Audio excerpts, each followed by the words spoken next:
Number 10, Jabeur. Number 9, Caroline Garcia. Number 8, Maria Sakkari. Number 7, Marketa Vondrushova. Number 6, Elina Svitolina. Number 5, Jessica Pegula. Number 4, Coco Gauff. Number 3, Arina Sabalenka. Number 2, Elena Rybakina. And number 1, Iga Swiatek. Ready.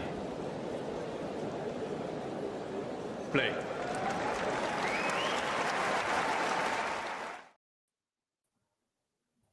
Well, hello there, and welcome to Chaos Energy, otherwise known as Talking Tennis, on day 4 of a Grand Slam. And, you know, if you watched our opening stream, you would know what I'm talking about, because I'm here with my great friends, Ashley and Bianca. How are you two doing? I'm hanging in there. All right. This schedule, she's not well, but we're here. It's only day 4, Ashley. Like, how are you hanging in there? Well, I'm just talking about just in general, not regards to tennis. I haven't watched any night session match this entire tournament, because I'm not staying up until 3 o'clock in the morning for first rounders.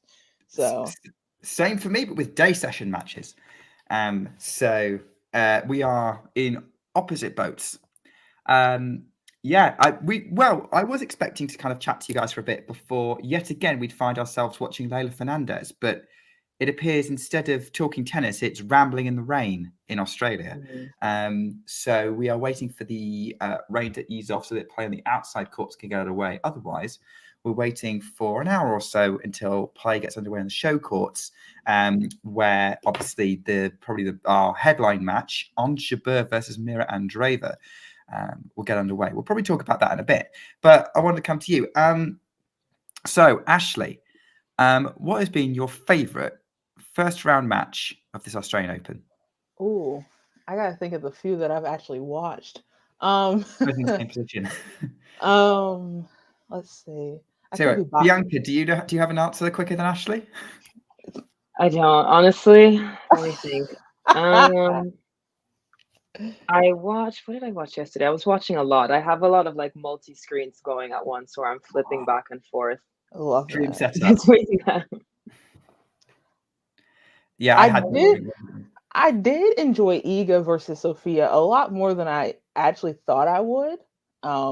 Sophia was really taking it to her in that first set, and then Iga kind of locked in the second. So, but that first set was kind of fun to watch. It wasn't a clean set from Iga, but once it got to the tie break, she kind of just locked in and did what she needed to do. But that match had some fun moments in it, some great rallies, some really good hitting. So I did enjoy watching that match from the few that I did watch. I did like Collins' match against Kerber. That one was good. There was some shades of Australian Open final Danielle Collins in there, so hopefully that continues through. The Australian Open final, Danielle Collins, who of course beat Iga Swiatek in the year she made the final. Although I feel like Iga might be a stronger presence when they meet in round 2 than she was in that semi-final. Kirit's gone for Sigmund Alexandrova, the only women's match to have gone to a deciding set tiebreak. So officially the closest match so far in the tournament. So that's a good choice. I think, the only 2 matches that I've actually watched, and I mean watched in full, as opposed to like listen to commentary of on Talking Tennis, were Fernandez and Bayek, who obviously we watched together, and then the other match being, of course, Swiatek Kenin, which I didn't watch live. I woke up at 6 a.m. to make sure I could watch the replay before I went to work. So I didn't watch it live, but I think of the 2, I did enjoy the Swiatek Kenin match. Like Ashley said, really, really good first set. And then obviously Iga kicked into another gear in set 2. Although actually I say that, I think Kenin also kind of dropped off a bit in set 2, to be honest. The more and more frequent. there's definitely an argument to be made about kind of just her level dropping in the second set, but I think more of that is just Iga kind of settling in and raising her level too. I think that match, Iga kind of brought a consistent level throughout it. That like I don't think Iga's level really dropped. I think dropped below a certain point. It would peak at certain points, but her base level was so high that really most players would break down trying to match it. So it was an interesting one because I don't think Iga kind of outplayed Kenny. I just think she stayed solid enough to win, which is what a lot of top players do. Mm-hmm. So yeah, Kerber Collins. So I didn't see that, Bianca. So yeah, that was a 3-set tussle, wasn't it? Yeah, it was. Collins was in control for it. Seemed like she would win in straight sets, and then Kerber kind of stepped it up, and we really got a match. And then Collins she was so good in the last set. Like every winner was like barely skating the line. Great returns. She was just demolishing Kerber on the returns. It was a fun one. Cool. I'm just making sure we don't go back. One other thing though, a lot of the matches that I've watched, like when I'm watching them, I have like a few going, I'm rotating through them. So many of them, so many of the players have been struggling with like cramping, heat exhaustion. I was watching Tsitsipas versus Zizou Bergs. Zizou was struggling, and then I watched Holgerun versus, who did he play yesterday? Nishioka. They were struggling as well, and then obviously like Jack Draper's match, like he barely made it to that garbage bin to vomit afterwards. Poor guy. Yeah, he was going through it. Okay, tennis players post vomiting. There seems to be a trend of whenever that happens, they seem to suddenly get even better. Yeah. Well, the match was done when he vomited. Yeah, he made it to the end of the match before he puked. He was like bent over the net. Like trying to like he was like hand before he ran to that garbage. He better than me because I would have been like, "Hey, yo, bro, I gotta go." I just would have Somebody else puked mid match. Was that Taylor Fritz? I feel like he puked mid match once. Yeah, I think he did. Sinner won like 8 straight matches post puke. I'm also thinking on Jabeur, Wimbledon 2021. Yes. Oh, yes. She beat Muguruza, who I remember. This is when I first joined, like shortly after I first really got into tennis Twitter, and I predicted Muguruza to win Wimbledon that year. After that, I never predicted Muguruza to win anything.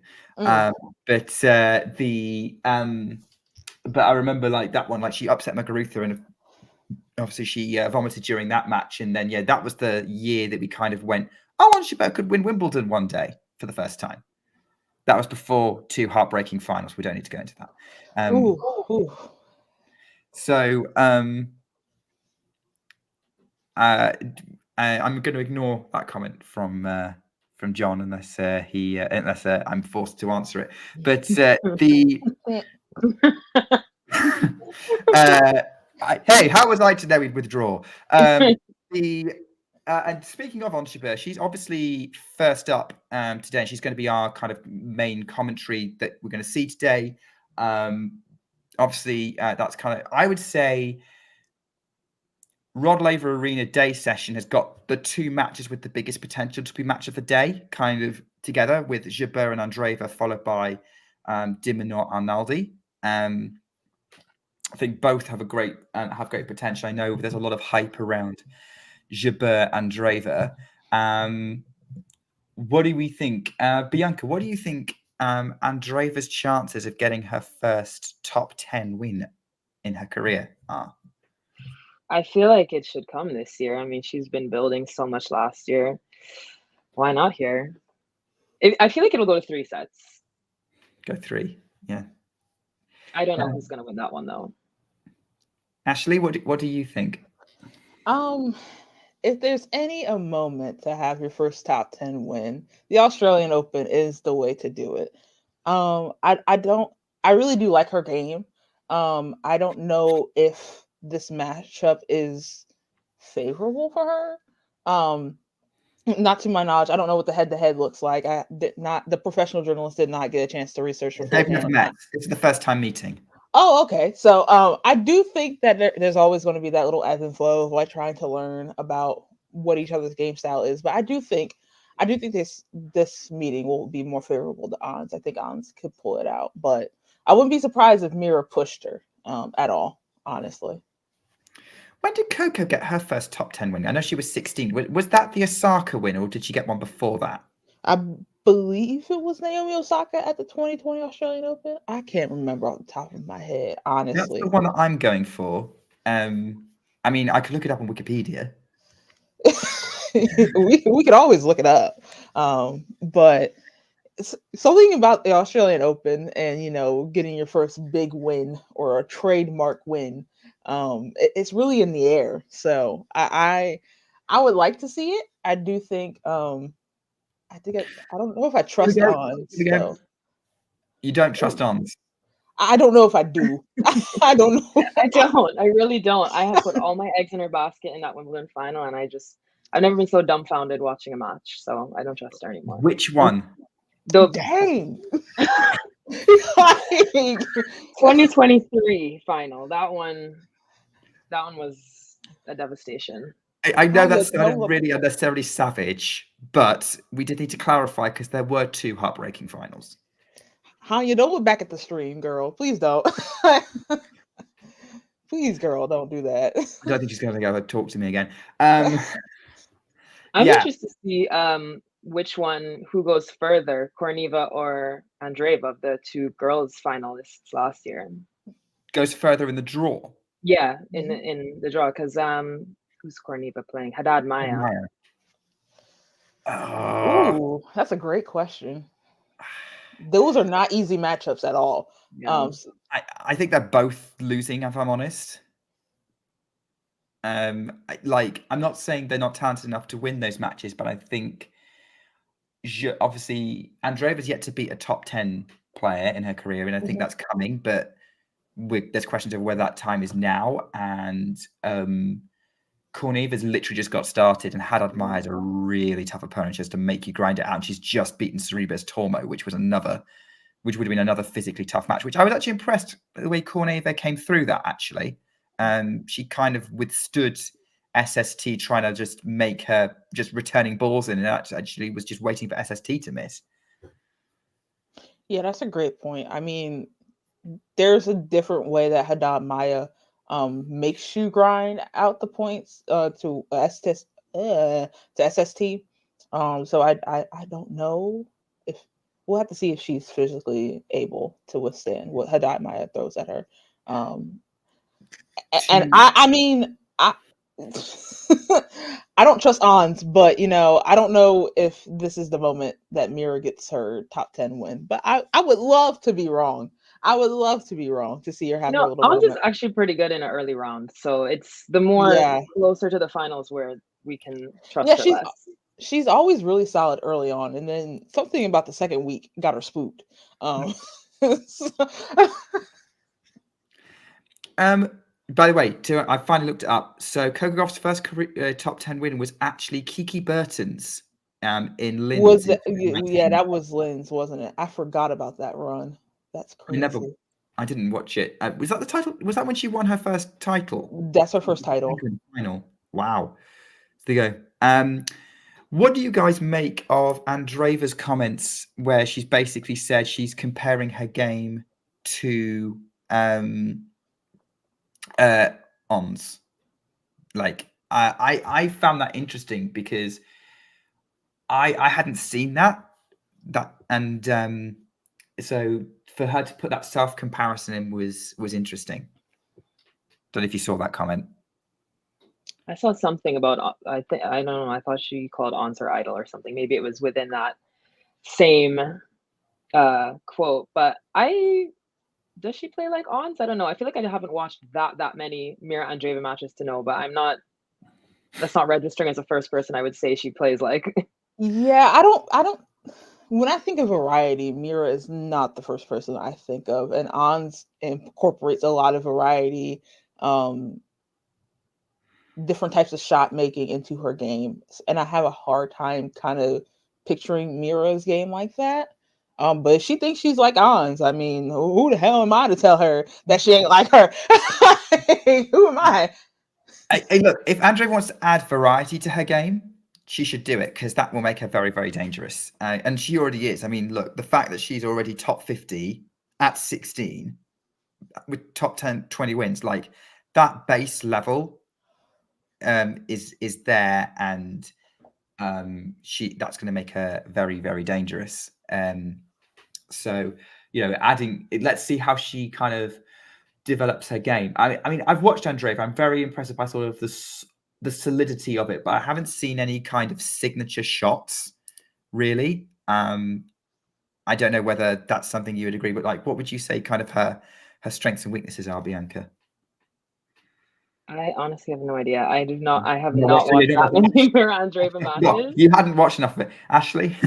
Ooh,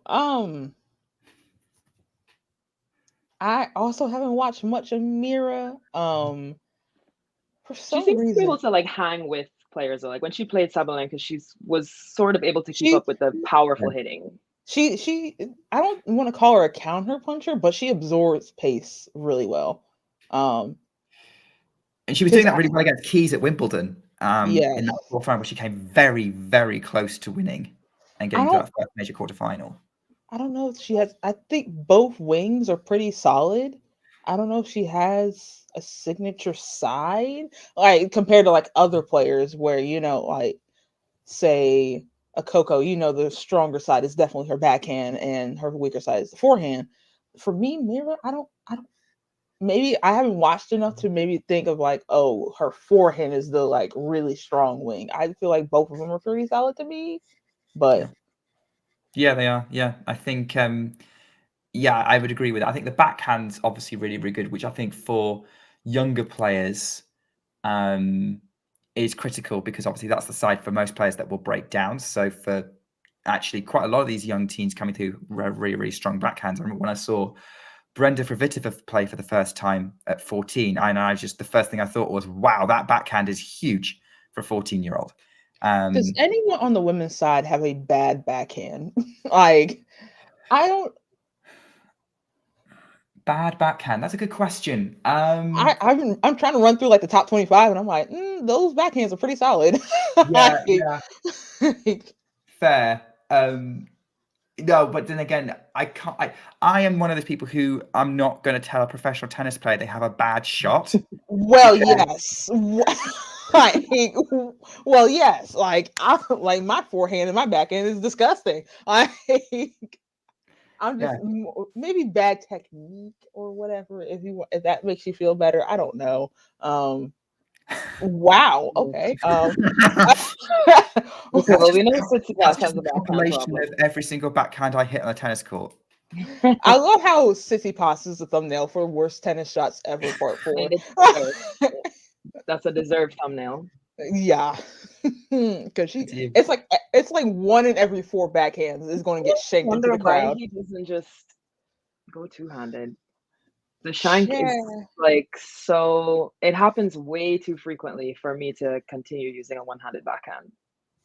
It's so even like when his backhand is like working sort of well, his motion is just so wonky to me, or always looked wonky to me. I don't know what it is, but I'm like, yeah, Bessie, maybe we go two-handed. Like, I don't know. Try it out. In his head, he's like, I feel like wants to be very philosophical. I think he thinks the one-handed backhand looks the most elegant and is the most tennis player-y backhand. So I feel like he'll never get that up. But baby, Tsitsipas, you are not Roger Federer. Like, you are not him. Like, that backhand was elegant. Yours looks like a pile of poop. It's just not. That's a question. Do you think Tsitsipas actually wants to be like Roger Federer? Is that who he's modeled himself on? Yeah, he wants to be that like classy, highly regarded player that is the energy he wants to give off. The smooth, sometimes I see his smooth operator, all that vibes. That's the energy he wants to give. Do you know what? Tsitsipas is actually playing. He's actually playing in the evening session on, is it Rod Laver or Margaret Court? Yeah, he's playing Jordan Thompson tonight. Normally I would put Tsitsipas on upset alert, but is it possible that Thompson might be about to run out of gas? I mean, he had a very good run in Brisbane obviously beating Nadal, pushing Dimitrov for that set. But then obviously seemed to be a bit injured, didn't really perform in Adelaide. I wasn't sure he was going to make it through his first round, so I'm glad to see that he did. But that's kind of where I kind of see that match going, is that I think Tsitsipas will probably edge it. But if Thompson was in a healthier state, I would have put that on upset alert. I don't know if anyone wants to disagree with me on that.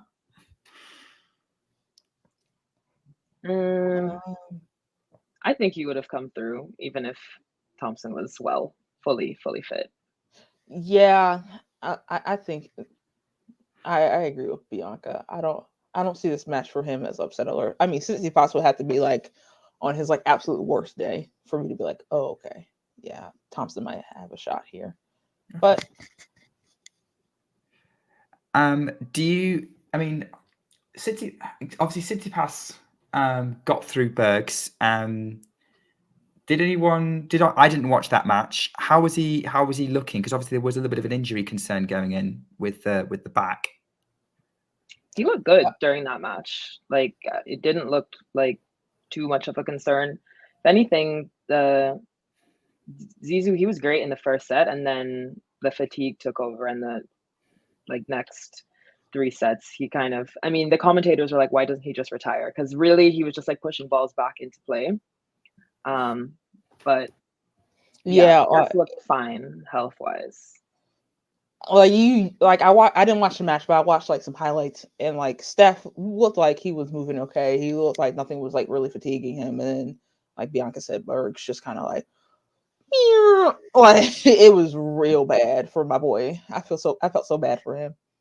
So if Tsitsipas is looking okay, would you say if he's looking okay? Because I kind of ruled him out based on the injury, but now I'm thinking if he's looking okay, his path to the quarterfinals looks decent.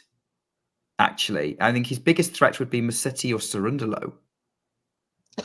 His biggest threat being Musetti. That's crazy. I said quarterfinals. I don't see him getting further than that. Who would he face in the quarterfinals? Novak. Oh, well, thoughts and prayers. Thoughts and prayers. Prayers and some thoughts. Yeah, he could get to the quarterfinal. I mean, like, he plays well in Australia. It's well documented that he likes playing in Australia. And there's a whole bunch of Greek support that could get him over that can push him to the finish line if he feels like his game is not where it needs to be. And then past the quarterfinal, Godspeed to you, brother. Godspeed. Hey, at least it's not Rublev playing Novak in the quarterfinal. Ooh, Lord. No, Rublev would have to deal with Yannick. Getting through anyway. So thoughts and prayers and thoughts.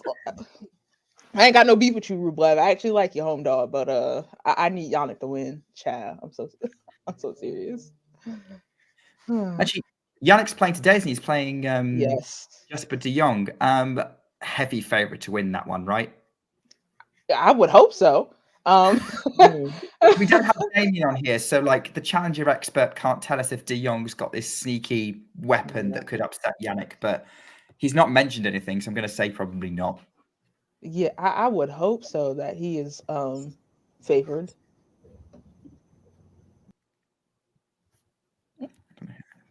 I'm just having a look at the lineups there. Yeah, so I would say he's favoured. Yeah, obviously that's opening match on the day session for Marco Court Arena. We may as well just have a look and see what the matches are like ahead.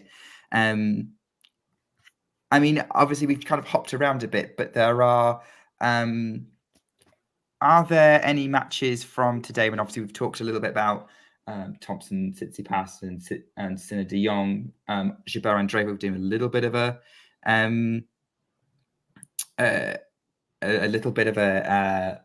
preview of, but are there any matches today that you're looking forward to, particularly, Bianca?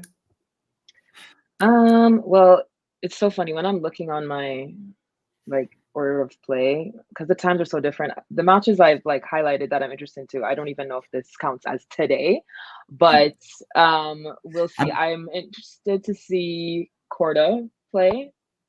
He was supposed to be Australian Open favorite last year, so I want to see how he's gonna fare this time. And obviously Coco Gauff against Caroline Dolehide. I want to see how she's gonna kind of follow up after that Guadalajara final, see if she can carry that through this year.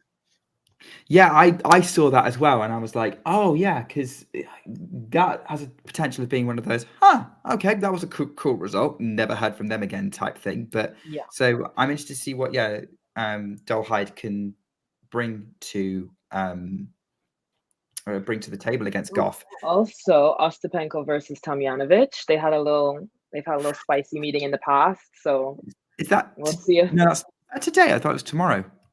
That's you tomorrow. see. There we go. That's me looking at my times. Okay, so that's tomorrow then. Because for me it says 1 a.m. So I'm like, is that Right. Yeah. tomorrow, So today? the day 4. So basically, the bottom half of the women's draw, top half of the men's draw.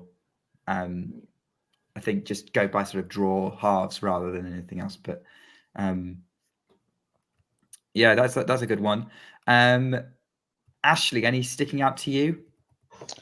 Yeah, I got a few on my list. Please hold. I just had it with just gotta pull it up.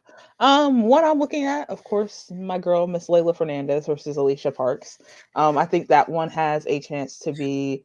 I would like to see how Parks deals with Layla's ability to redirect pace and handle the pace. I think Alicia Parks can hit the ball really well when she's not trying to shank it every 4 shots. But I think that one's really fun. And it's also on at 7 p.m., which we love that.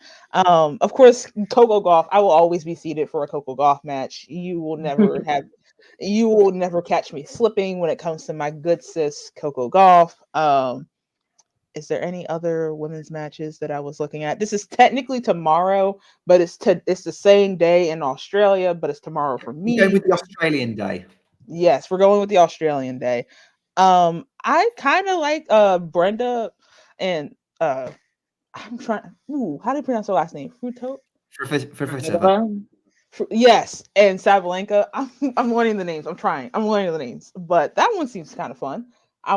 I'm not going to stay up for it, but I'll consider maybe waking up. But I think that one seems fun. And then on the men's side, let's see. Let's see what's on today. I mean, obviously Yannick Sinner. I mean, I'm going to be seated for a Yannick Sinner match, but that's mainly because I like Yannick. I feel like if you were in Australia, you would have brought a Margaret Court Arena day ticket so fast. Yes, I would have. Yes. Like, I really would have, because I just love Yannick. I just love watching him. He's my dog. Let's see. No, I mean, there's Sebastian, there's Taylor, yuck, but Not the there's yuck. Christopher Eubanks and Andre Rublev. That seems fun. That has upset potential. Mm-hmm. Am I going to get? Well, it's at 12 a.m. I can probably stay up a little bit for that one. There's Dimitrov and Kokkinakis. That seems kind of interesting, but those are some matches I'm kind of keeping my eye on and stuff like that. Yeah. Okay. I think they're going to be, and I think actually, Jabeur, you picked a lot of the same matches that I did. Oh wow, twinsies. More or less. I mean, my match schedule, if I was like staying up for the whole night, which I'm not because life, I would probably start, if it wasn't raining, I'd start with Fernandez Parks, then go over to Jabeur Andreeva, and then I'd probably be like score watching and hopping around, maybe having some like mob copying Bianca's multi-screen setup.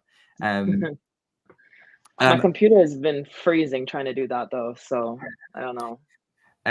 Dimonor Arnaldi is a match that I've spotted that I think could be entertaining because they're both in form. Like Arnaldi's been making some small waves recently, and obviously Dimonor in Australia is motivated. I could see that being at least 4 sets. don't know if that's. I mean, I wish I had someone like Damien or Jack here, where he's like someone who's like, or Damien specifically probably watched Arnaldi coming up through the challenges. But yeah, any thoughts on that match from either of you? I think de Minaur will come through. The Australian crowd will be fully behind him, and I think he'll come through. de Minaur is in some form right now.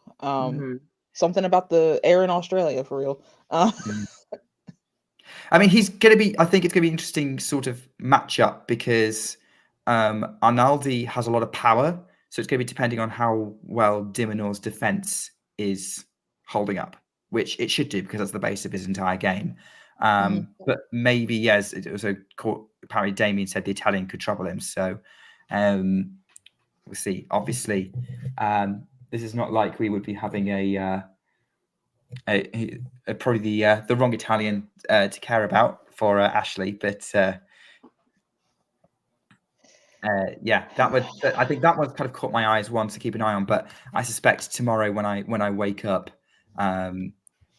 it's going to be similar to you, Bianca. I'm going to be keeping an eye on Kvitova Sabalenka, although my suspicion is probably Sabalenka will probably overwhelm the team watcher.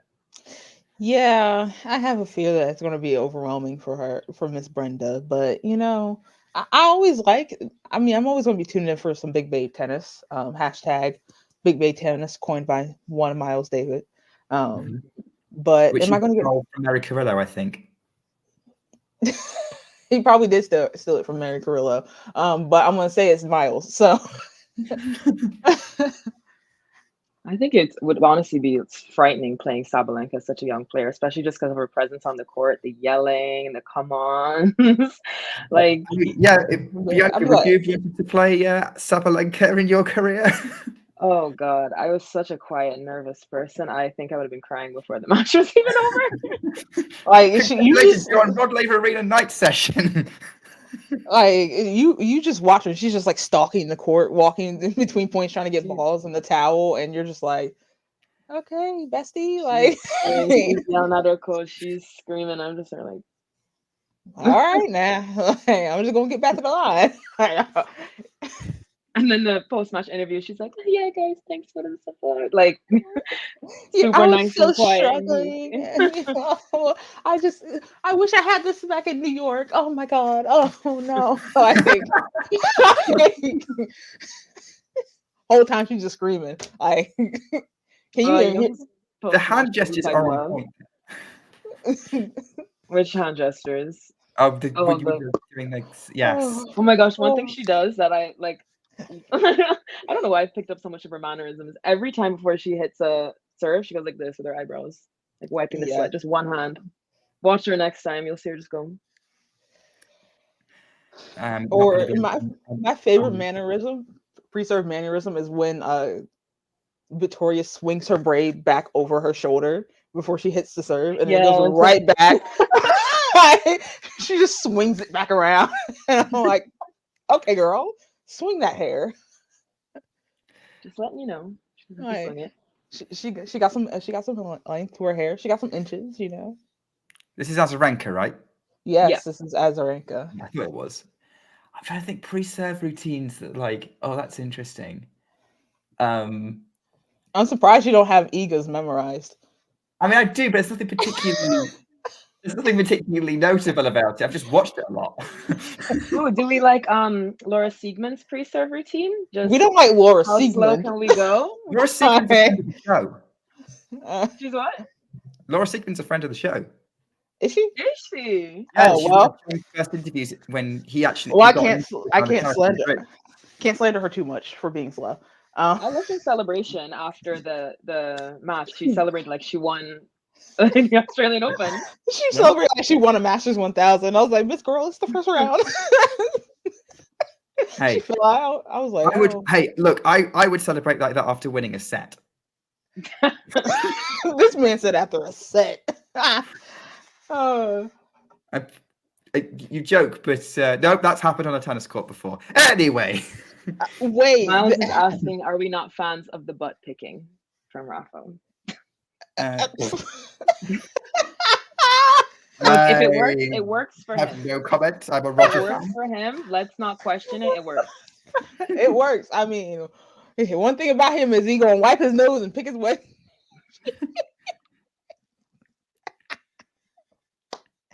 Oh yes, the no look toss is kind of badass. I'm not gonna lie. Like, You know who else is a strange serve motion? Tiafo. When his hand is up, it's like covering his whole face. I don't know how he sees the ball when he does that. It's also probably why his serve can sometimes be a little bit volatile, for lack of a better word. Like sometimes he can like throw in a couple of like really bad first serves or some second serves. Yeah. Yeah. But he gets a lot of power from it, so power to him. Like, who am I? Like, as long as he gets in most of the time, then it works, didn't it? Like, what do we know? Like, it works. So, also, hi, Miles. Hi, Bestie. Yeah. Miles is on his way to join us at some point. He'll probably be and I'll probably stay on to say hi before I disappear off to get some sleep. And obviously we'll be talking as we wait for obviously Jabeur and Andreeva to get underway in about an hour. The obviously outside courts are still being rained off, but we will let you know if play gets underway.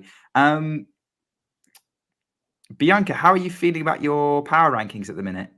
Still feeling pretty confident in them? I'm feeling pretty confident. Everyone is still alive. Even my honorable mentions, they're all still here. And that's as good as I feel. Do I question some of the decisions I made? Yes, but we're going to stick with it now because it is on a public platform. So every decision I made, I do stand with. Sure. Yeah, what were apparently our producer cannot remember what they were. I have them here. So 10 was Hubert Hurkacz, 9 Ben Shelton, 8 Alexander Zverev, 7 Andrei Rublev, 6 Stefanos Tsitsipas, 5 Yannick Sinner, 4 Holger Rune, 3 Carlos Alcaraz, 2 Daniil Medvedev, and number 1 Novak Djokovic. And then my honorable mentions was Alex de Minaur, Tommy Paul, and Grigor Dimitrov. Interesting. Yeah. Interesting choices. I mean, like, I'm glad you put Tsitsipas in there. Did you put Tsitsipas? I feel like I put him a bit high. I do feel like I put him a bit high, but I am glad he's on there. I think you put him a bit high based on what we knew at the time, but looking at how he is now, actually probably isn't too high. Yeah. As the defending runner-up. That's a possibility. That was my feeling. Yes, can't put him past 6, John. Yeah. Street smarts. I saw the future. Yeah, you saw the future. Ashley, what do you make of Bianca's power ranking? Well, I think it's pretty solid. You know, my boy Yannick, for him, he just barely made the top 5, but you know, it's okay. It's all right. He made the top 5. That's all that matters. I mean, there's not too much to pick at. I mean, I think probably the only person I would have left off was Alexander Zverev, but that's because I'm a noted Zverev hater. But you know, yeah, did I want to put him on there either? No, but we're talking power rankings, so the unfortunate thing is, regardless of who Zverev is as a person, he's still that doesn't stop him being a good tennis player. That's the really unfortunate thing. I think maybe I would have slid in Dimitrov in like the 10 spot and maybe like omitted Alexander, but honestly, I can't pick it too much. I don't think Yannick is too low. I don't think Holger is too high. I think they're right where they need to be because quite frankly, the top 3, I wouldn't change the top 3. You have someone who's won a hard court slam and someone who has made the final at the Australian Open and someone who's won it 10 times. And then there's Carlos, who has also won a hard court slam in Wimbledon. So I have a very hard time moving Yannick and Holger up, or moving Yannick up, even Holger up, even really, based on who else is around him, even though I would love to because I'm so biased. But the non-biased, the unbiased side of me says, nah, girl, you can't really do that. Like, be serious. Like, nah.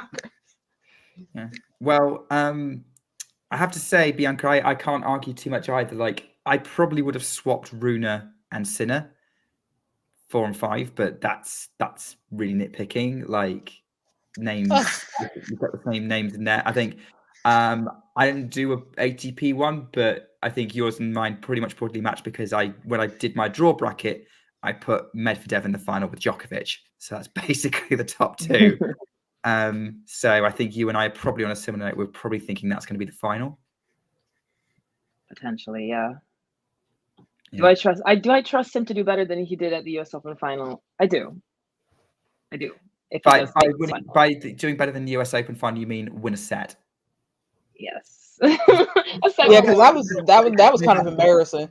I was like, bro, you peaked against Alcaraz just to look a fool in that final. Like, That's my thing. I'm always like, if you're gonna beat my fave or someone I want to win, then you need to now win. Like, what did you do it for then? Yeah, I know what you mean. Yeah, would you say that performance in the US Open final was worse than the Australian Open final from 21? It was 21, wasn't it, when you played Djokovic? Yeah, because it was competitive for that set, and then Medvedev went off the rails. I would say the US Open was worse because I felt like Medvedev wasn't competitive at all in that final to me. Like in 2021, like he at least looked like he gave a crap. It was like he was out there trying. I don't know what happened to him that day. I was like, Bessie, I ain't never seen you look this bad. Like, even on your worst day, you ain't look this bad. I was like, my God, okay. I keep thinking about that shot. I think it was the second set where he had set points and he should have gone down the line and he went cross court Yes. right. I was like, oh, you don't want to be here. Oh, you can go home now. You just playing around. You just cracking jokes. That's what this is. Like, out here being a fool. What? Anywho. Yeah, I don't remember it being a particularly good final, to be honest. But hey, maybe Medvedev will step things up against Novak this time. I love the different lengths of the ATP. Okay, John said make it 8 to 10 minutes. I was like, okay, 10 minutes. And then I saw Nick, so I was like, oh. Nick clearly broke that rule. Yeah, I talk too much. I feel like I have to explain myself with everything. And I have to explain my thought process. It's okay. We all know that Eagle was going to be number one because you were an Eagle fan, and everybody else is going to follow behind her. Yeah, I mean, you saw my power ranking earlier. Yes, I'm just messing with you, Nick. I'm asking you though. Go on, mess with me. Pick holes in it. Do it. I don't know if there's many holes though. To me personally, like I don't see any. Me personally, power rankings are just like there are a snapshot in time of like who's performing really well, who has performed in the past at Australia, where would you put them and stuff like that. Like it's a snapshot in time. So like, could I really be like, oh, well, I hate this player, so I don't know why you put him up there. But like, really, that player could be performing well. So I really don't see too many holes in either of y'all. So I mean, at the minute, there is one gaping hole in mine, which is Vondrousova. Oh, well, to be fair, she was playing. She acted like she didn't want to play. Like she looked terrible. She looked like a bench. She had me fooled. So like, hey everybody, can you see and hear me? Okay. Yeah, we can. Yeah. Hello, my brothers and sisters in tennis. How are you? Good. How are you? Yeah. I'm good. I'm pretty good. I just set up one of my little soft box lighting in my makeshift YouTube studio and added some shrubbery behind me. I love that for you. Thank you. New year, new me. Except, I hope this isn't picking up on camera. I have a really, really childish pimple in the middle of my forehead, and I realized. Wait, what'd you say, Nick? It's not picking up. You're fine. Okay, great, awesome, good, because it's embarrassing. But yeah, happy to be here, and thank you. Try to be. Happy to be here and happy to be talking tennis with you guys. All right. Well, I asked these guys these questions at the beginning of the stream, so I don't know whether you were there for that or not. I know you've been in the chat for a few minutes, Miles, but what was your favorite first round match? What is this picture? Oh, sorry. Now, John. Now, John. What part of Tumblr 2012 did you get this from? It kind of scared me because I didn't know where you were going with that, Nick, and I thought this coincided with your question. No, so I was like... no. I would like to comment on this and say that this probably says a lot about my sense of humor, but this is one of the greatest comedy films ever made. Period. What is it called? Never seen it. Never. Monty Python. Monty Python and the Holy Grail. I haven't seen Monty Python in like 5 years. I've never even heard of it, so that explains. British comedy. It's basically a parody of King Arthur and the Knights of the Round Table, and just it doesn't make sense, but it's hilarious. Interesting. None of it makes sense. What was your question at the top of the stream, Nick? Right. Yes. What was your favorite first round match from Australia? Favorite first round match?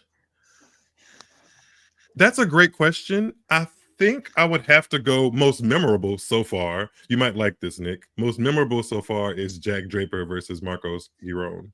There was a lot happening in that match. You say there was a lot happening in that match. All I know, I didn't see it. All I know is it went 5 sets and someone was sick at the end of it. Yeah, that someone was Jack Draper. And I think they played a healthy amount of good baseline tennis that I enjoy. And I really, really enjoy almost anytime I see a lefty versus righty matchup, especially Jack Draper, because I'm kind of buying stock in him, even though that doesn't look like a great moment to buy stock in him right there. Going through it, he won. Yeah, but he won, and that was his first ever full out 5-set match, like full played to the full distance. So good for him. On the WTA side, I'm trying to think about my favorite match. I didn't see any of it because it was a little too beyond my sleep pattern. But from the extended highlights I saw on YouTube, the Elena Rybakina versus Pliskova match looked really high quality.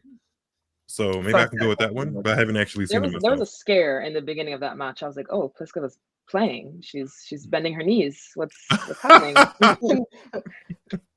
Yes. We know darn well Pliskova don't be bending her knees. I think she had extra motivation because she is defending quarterfinalist points. I mean, she didn't defend them, so her ranking is going to take a little bit of a tumble. But this whole entire couple of weeks before Australia, you could tell there was some level of extra motivation, and that had to be it because she knew her ranking was kind of sort of on the line, because she probably won't be seeded going into many more majors if she doesn't do well in some tour events pretty soon. So she's getting on a bit as well, so might be a battle to get back into the seeded spots. But yeah, she was doing really well. She actually had set points against Rybakina, and the way Rybakina saved them was brilliant, I have to say. Like I was watching, she was moving pretty good in those highlights I saw. I was like, oh, this is pretty sharp. But I think the highlight for me was how Elena saved those set points, because she was really aggressive for all of them. You know what else is aggressive? Jack Draper's mohawk. I'm confused as to. I would love to know where the direction's going for his mohawk or his faux hawk. Maybe I'm not quite sure. It doesn't. I think it's a mullet, some sort of. It wasn't this low to the skin a few weeks ago. I don't like it. Cut. Let it grow out. And isn't he also signed to like a modeling agency? I wouldn't have approved that. Why? He's cute. He is. No. I would have approved him in the modeling agency, just not that haircut in my agency. Oh, yeah. Don't they tell you what to do? Did they like suggest that cut for him? That I hope not. Question. I really hope not. Man, oh man, what if they did? I hope not, because that's not helping him, in my opinion. I was looking at this comment here from Zaza. Did anyone watch the JC Shang match versus Mackenzie McDonald? That was one of the ones I was shuffling through, and I saw bits and pieces of that one. And he's good. Yeah, Jerry Shang is good. He is a little slight though. I mean, he's 18, so he hasn't fully grown into his frame, I don't think. But that was an evenly matched matchup, indicative by the fact that they went 5 sets. And I'm excited that he goes into the second round because he needs all the experience he can get. This is only like his second. I think this is going to be beginning his first full year on tour. If he keeps his ranking up, he should be playing less and less challengers as the year goes on, I think. So I think he had a really good run in Hong Kong. Did he get to the final? And He got to the semis. He beat Semi. Tiafoe en route. Yeah. Lost to Rublev. I think so. Yeah. I think, I actually, when I did my pre-draw predictions, I had Shang making third round against Alcaraz. I would love to see that. Yeah, that is in the Alcaraz section. Would love to see that. Sue seems to be proving me right so far. Yeah. Shang, obviously, I think he also made a bit of a splash on UTS, didn't he? I think that was Wu Yibing, because Wu Yibing won it. I think Wu Yibing won it 1 year, or one. What if I say one more time? He was victorious at one of the iterations of UTS. Yeah, we got it. We got there. Shang definitely one to watch, and I agree for his 80. I think I'm probably more optimistic about him than Arthur Fils at the minute. But we'll have to see. You're bigger on Shang than Arthur Fils at the minute? Yeah. Okay. In terms of like career trajectory and where they might achieve? Yeah, I mean, obviously it depends. I think I need it depends how consistent Shang is. But for me, Fils has had some opportunities for some big wins, like really big wins, and hasn't taken them. Shang, we've yet to see it, but obviously he's playing some top opponents. But I don't know.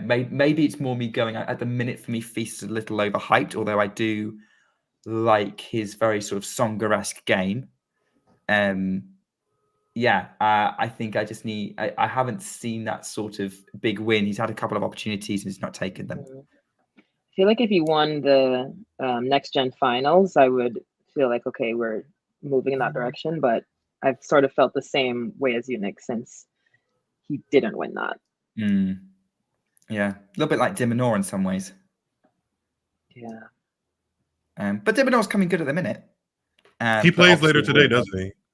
He does. He's playing with Teo Arnaldi, which I think could be a really, really good match. Arnaldi got a pretty good win at the last major at the US Open. I think it may have been over Cam Norrie. Yeah, and I think he also beat Fils. Oh, okay. So Ghosty is. I was trying to hold a straight face. Someone pray for that man, Chad. I mean, Ghosty, you're not wrong. You're definitely not wrong. It's just your presentation is hilarious. Okay. Somebody pray for him, Chad, because like Danielle's coming. Okay. Frog souffle is. I don't think I've ever heard of it. One side of the topic of conversation, quick. Yeah, I mean, Miles actually talking about, like, I've obviously asked Ashley and Bianca this earlier as well, but what matches today are you most looking forward to? I am looking forward to Andreeva and Jabeur, because I think that could be either a banana skin match, to use one of your phrases, Nick, or it's going to show where it is going to show where Ans's level is, but if she wins it, I'm going to be pretty thrilled for her, because that is a dangerous matchup. And Andreeva has said that she looks up to Ans. They don't play alike at all, but in some way, Mirra Andreeva thinks they do. So maybe we just haven't seen Mirra Andreeva come up against Ans to really showcase all the variety she has. But I'm looking forward to that one. Wozniacki, I believe, is underway, or about to be underway, against. Wait, isn't it raining at the minute? But they're under the John Cain Arena, and there's 3 arenas that have covered courts. Yeah, they are. Yes, I've got it. I didn't realize John Cain had a roof. You're right. So Wozniacki is playing Timofeeva, and she's already 3-love up in the first set. There's a couple of good matches on that John Cain Arena today that are getting played. Later on is Ben Shelton versus Chris O'Connell, and then right after that is Christopher Eubanks versus Andrei Rublev. And I'm interested to see how both of those go. Same page. I wish they would find time to switch Leylah Fernandez and Alicia Parks with somebody, because that needs to get played today. That needs to get played. I think the rain is supposed to stop. Yeah, hopefully. I wonder, they have a couple of fun matches on Kia Arena too that I would kind of switch out for some of the other matches on Rod Laver or Margaret Court. Kia is the 4th biggest, but doesn't have a roof. Yeah, it's pretty big but intimate at the same time. It's I Kia think and Rod Laver's day session definitely has got some really good matches. Jabeur Yeah. Andreeva obviously there, and then followed with Diminor Arnaldi, which biggest Australian against a guy who could probably trouble him. That's going to be good. So I reckon Rod Laver Arena, and then don't deny Ashley her dream ticket on Margaret Court Arena for the day session. I would switch Yeah, some stuff that's out of Rod Laver Arena personally. Just me personally, I would switch some things out. But you put Yannick Sinner on Rod Laver, correct?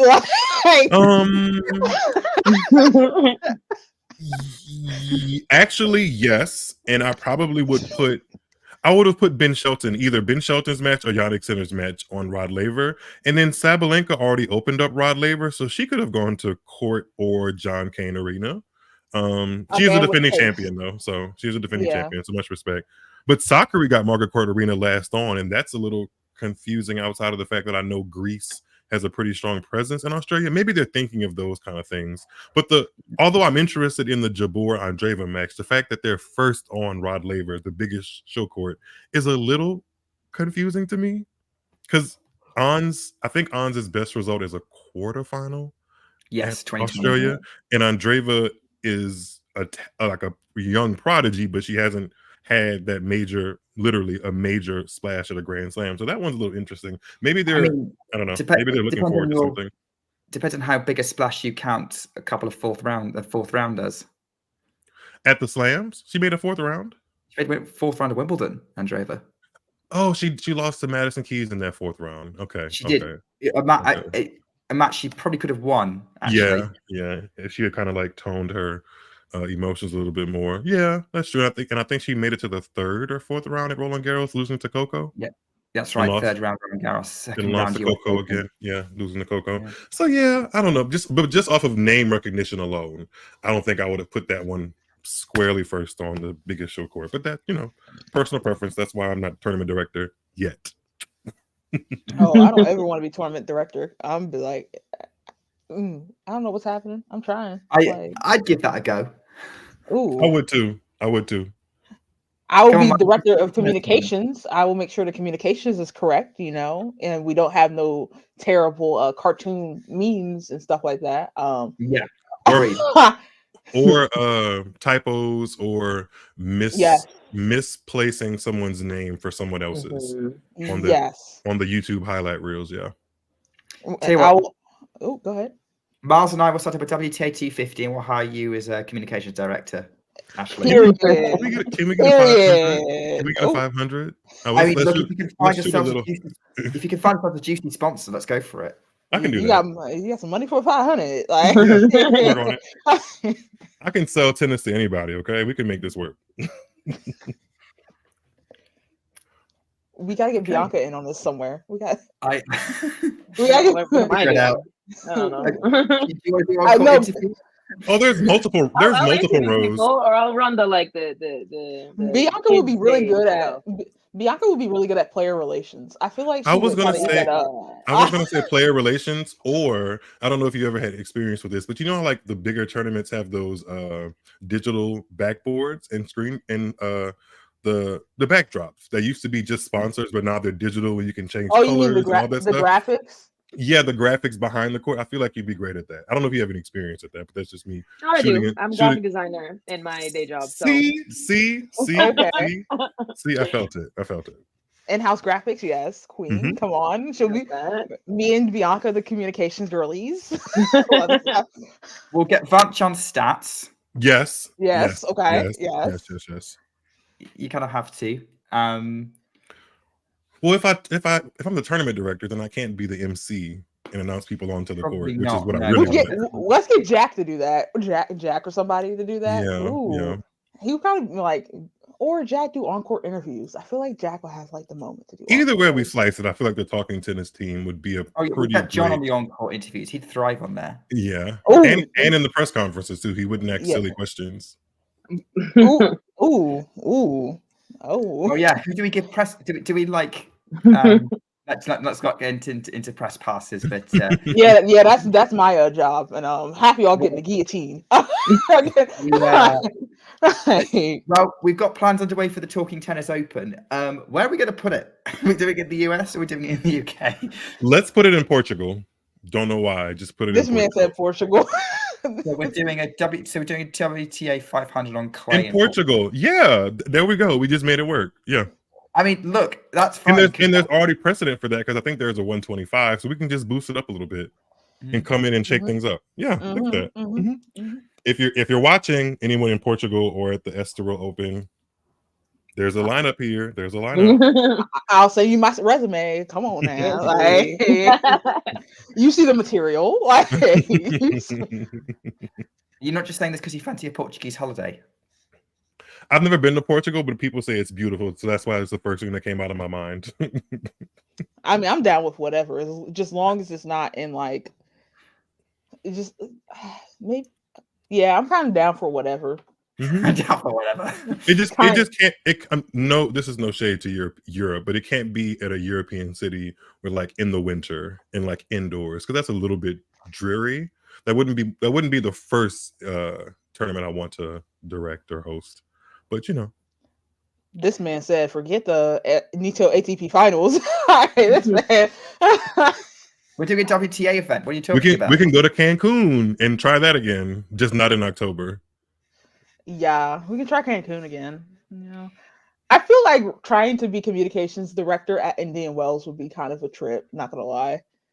Oh wait, I just looked at the screen our producer put up, and maybe it's been up for a while. But does anybody remember the fun fact about Timofeeva from 2023? No. She accomplished something. Nobody remembers?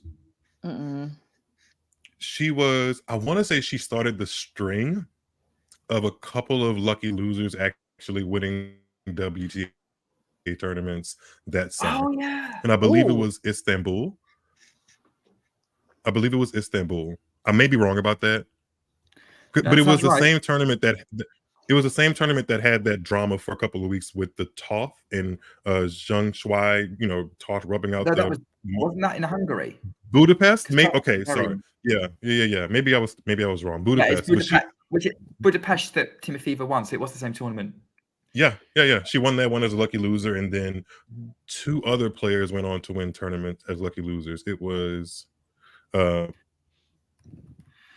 don't remember her name, but I know she was Japanese, and I know it was at the Czech Open in Prague, a 250 on hard, and then there was also the Masaki Doi? No, Masaki Doi retired. Oh yeah. And then the other one was Sarah Sorribes Tormo in Cleveland right before the US Open.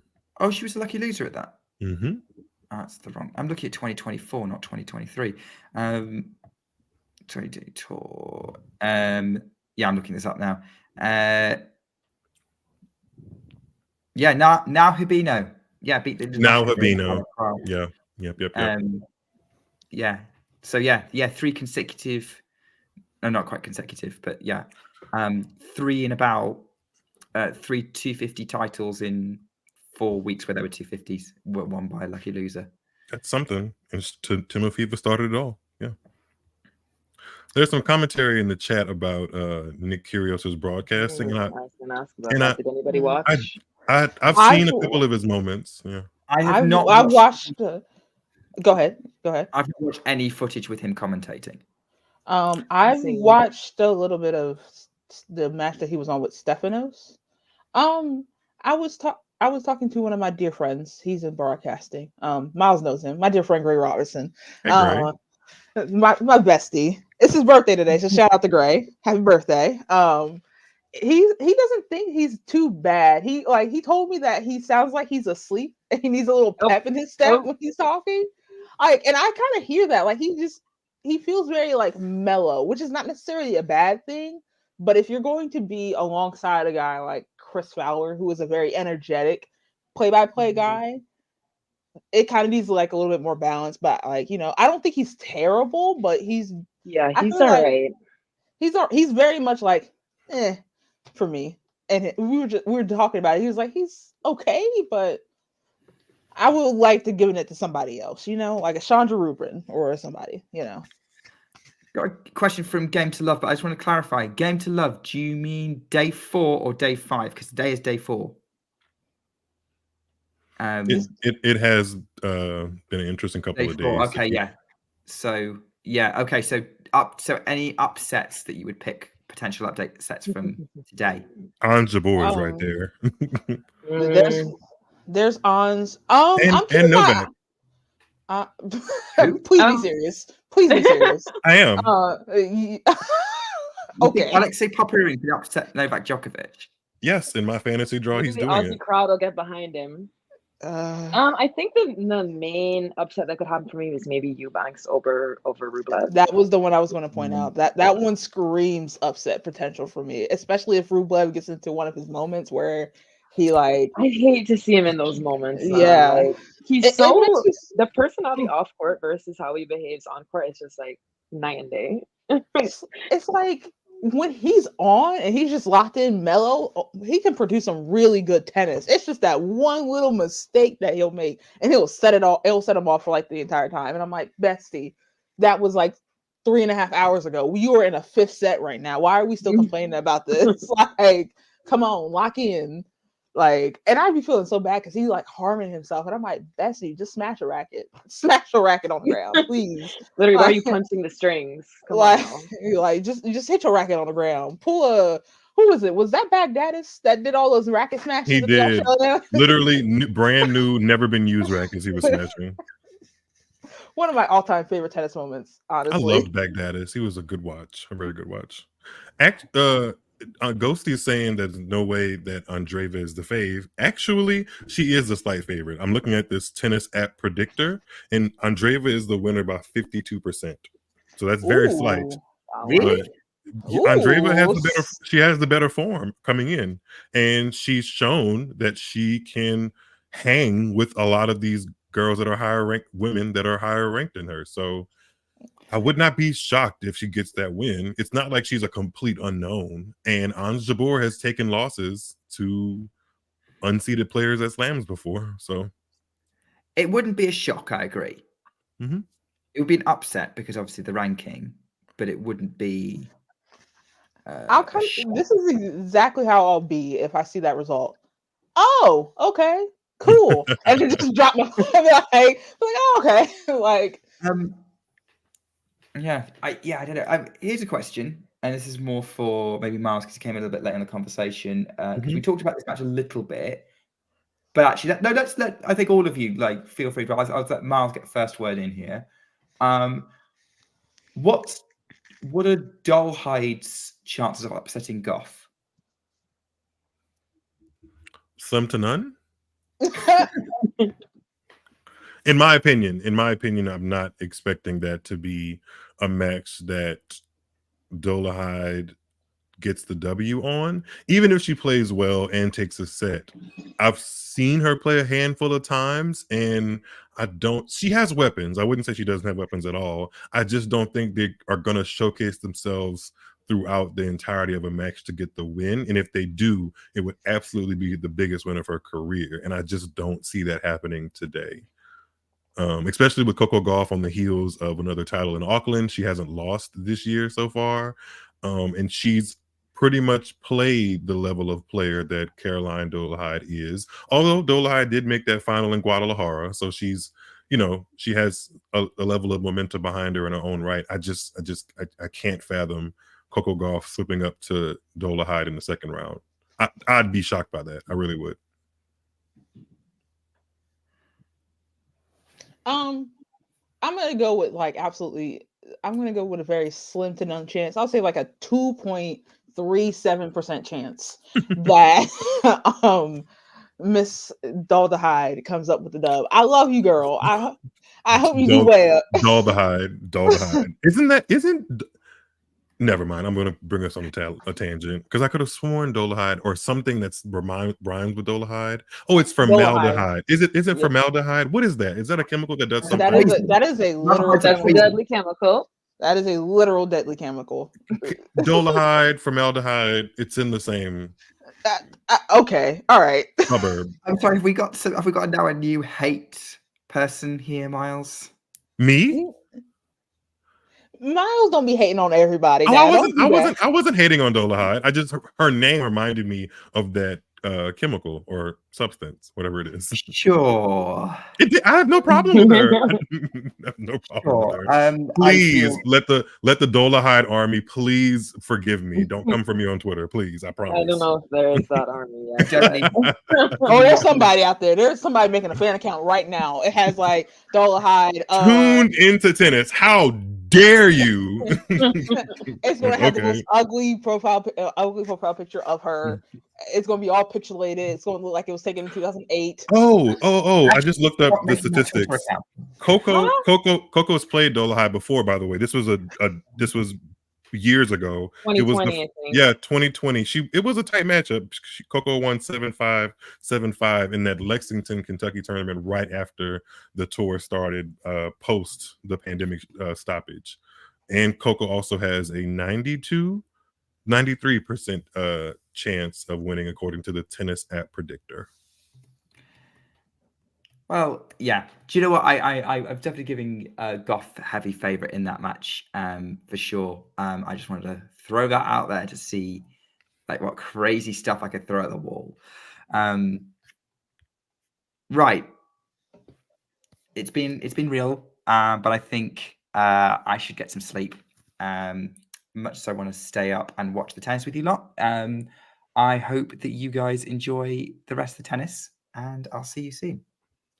Wow, Thanks, Nick, you didn't even give us a heart. That's crazy. I know. Thank you. Bye, Nick. Always fun. Bye, Nick. Do you guys like the shrubbery? I think it's cute. I think Okay, it's cool. giving. Okay, It's cool. giving. It's professional. Between two ferns. Between two ferns. They're not real, so that's great. And I have like this big softbox lighting. It came in a pack of 2, but I only had enough time to set up 1 before I hopped on today. And then I have like a little smaller ring light over top to the right. I need to invest in a lighting setup. Temple. So it's a little something. I'm interested in, this isn't today, but I am interested because Ghosty brought up that Danielle is coming. I'm interested in the Danielle versus Iga match when that comes up. She was looking. I said the On the next match session. against Kerber, there was shades of 2021 Yeah. Danielle in there. So There was. Ooh. I was like, oh, but she does that sometimes though. There'll be a patch where I'm just like, how do you? I'm not saying she's unstoppable, but like it's going to take a lot to live with her, and I saw that because Kerber was not living with her in some patches of that match, and I'll be interested to see how that pressure is applied to Iga if she brings it. So she was painting them lines. When I tell you, yeah, like I was like, Danielle, I ain't seen you hit like this in like about 3 years. that's because she knows she can beat Kerber. She absolutely waxed Kerber back in 2019. I love that match. Yes, I love that match because there What was not a part shot. There was not a shot she was missing, and Kerber was just like, I have no idea who this girl is, but I don't know who she thinks she is, but she gonna hit, she go round her head, Chad. oh my gosh, that reminds me. Danielle has my favorite like winner celebration ever, where she takes a racket, blows that it. is yeah. That's a great one. I think she beat. That was in her match where she beat Halep in Rome, which is a good win. That's a great win, actually. She's always gonna serve. Hit my laptop. So sorry. I love Danielle. She's just so entertaining. When she's on, she's like so entertaining to like watch. It's just. Let me turn on this ESPN coverage of the Wozniacki match. Is it on ESPN 1 or 2? So I can have it playing in the background. I remember It's on ESPN Plus. Heavy. ESPN. Oh, ESPN yeah. is focusing on, I think, a basketball game for the first couple of hours of this evening coverage. Oh, I think. Oh, yeah. There's. No, I take that back. I take that back. Wait, am I wrong? No, I take that back. Yeah, I think it is on ESPN2 right now. Yeah, I was trying to think what basketball. I mean, they could show Indiana Purdue, but I'm like, that's college. Yeah, it's definitely on ESPN2 right now. Yeah, it's on ESPN2. And like, I'm like all the basketball games I'm thinking of. I'm like, ESPN can literally put it out on literally any of its family of networks, and it'll be fine. So, how many do they have in the network? I know there's ESPN, ESPN2, there's ESPN3, but that's digital as well, like strictly digital. Yeah, right? it's ESPN 1, 2, and 3. 3 is digital. There's ESPNU. There's SEC Network. There and then like technically ABC, but like that's only like primarily with like football or whatever. And there are a couple of colleges that have their own like network on campus that is funneled through ESPN. Like my college has that, where it's like Crimson Tide Sports Network, but sometimes ESPN will funnel it through ESPN Plus. So like ESPN has its tentacles in every parts of like the sports world, whether that's on like traditional legacy TV or like digital media. So they're not as tuned into tennis as we are, but you know, they're okay. Yeah, you know, well, everyone can be tuned into tennis, okay? It's just not for everybody. Yeah, the worldwide leader of sports ain't tuned into tennis. Sad day. Oh, is Jabeur about to go on? In a little while. It starts at 8 p.m. Eastern, so top of the hour. Top of the hour. Okay, so that's 7 for me. I like this little kit Timofeva has. It's cute. It does look pretty good. Yeah. I was gonna say it's by Biddy Badu. Sometimes they'll put out a real questionable one. They're the ones that did the. Did you see the like It looked like a television one.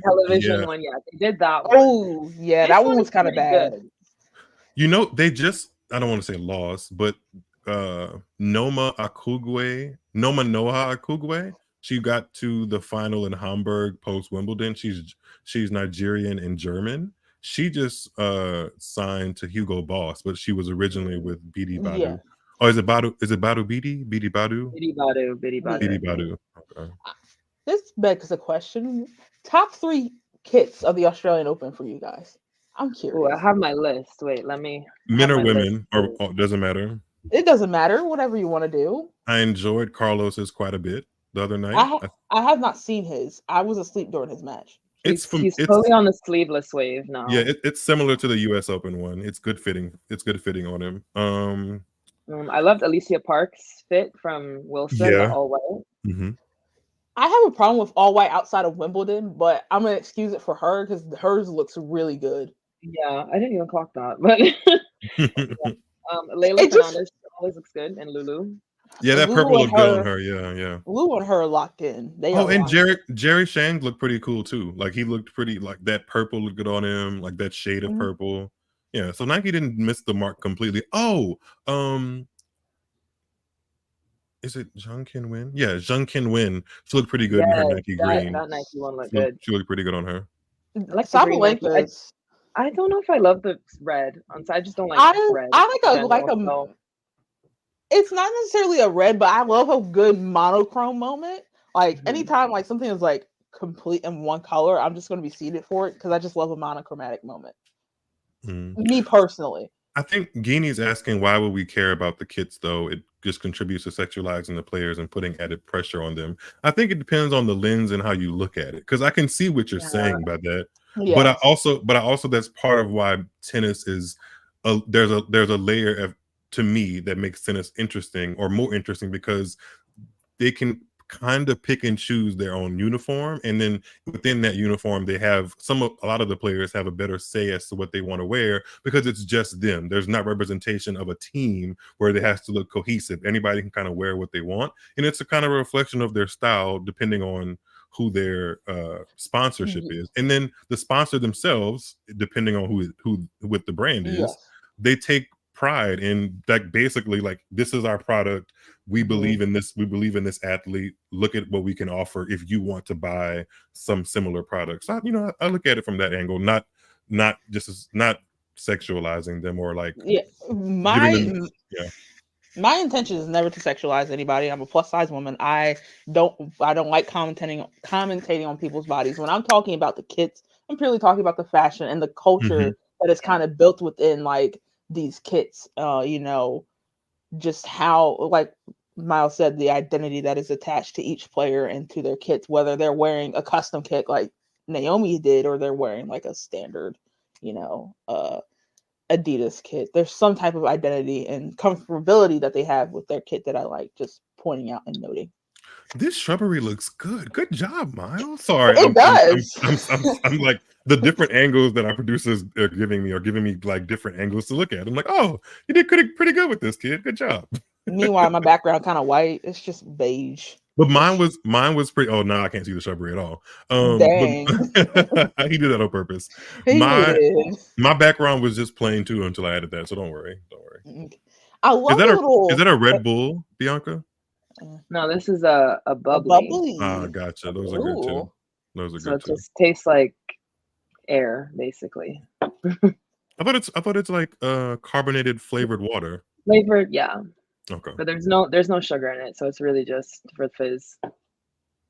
It's just for the little, razzle A dazzle. little, yeah. That's what I've gotten. I've gotten to Coke Zero for that. Like it tastes really good, but doesn't taste nearly as sweet as Coke to me, and I kind of like them. I've never gotten into Coke. Wasn't allowed to drink it growing up, so that's not something that's on my flavor profile. In your palate, I get you. Yeah. I understand.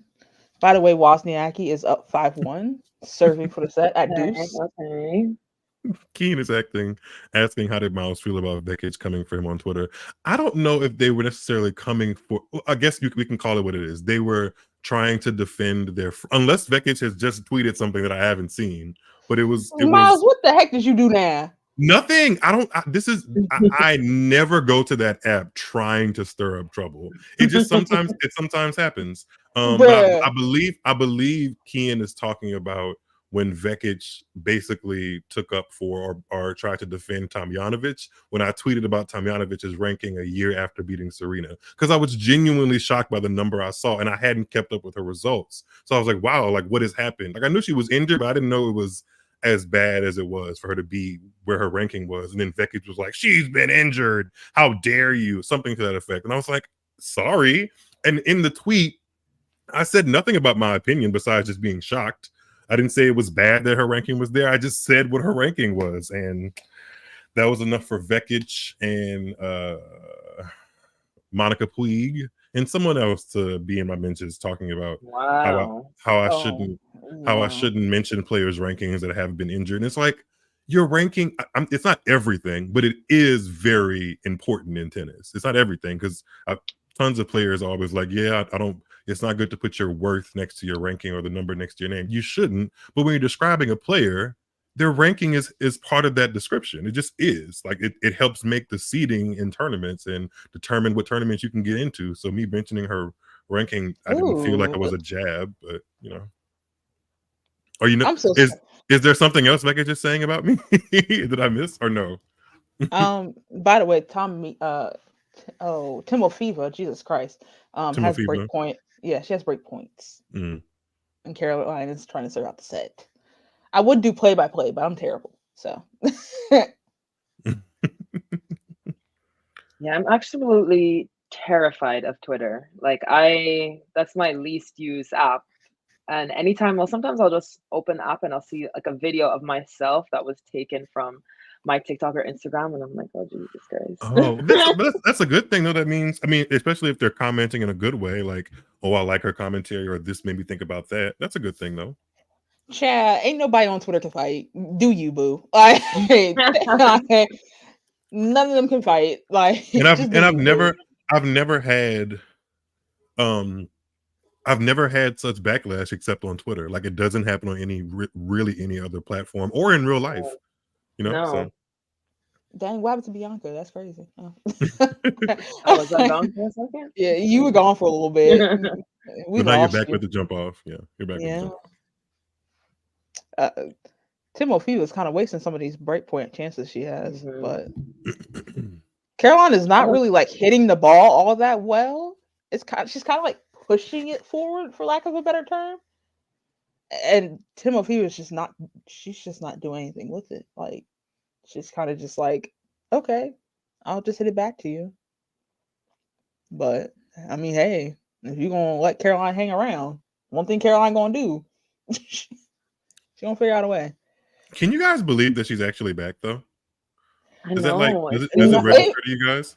It feels so like wrong and right at the same time. Like I feel like I'm back in like 2014, but it also feels like, yeah, this kind of works. Like I don't have any strong feelings about her not being back, like her being back or whatever. It's just like it feels trippy because I'm like, yeah, you were retired at one point, and now you're back. And fully retired. Like it wasn't like I think I was listening to another podcast and they were kind of describing how Angelique Kerber and Wozniacki are from the same era, but their comebacks are different because Angelique Kerber fully intended to come back after giving birth. Like, it was always on the brain.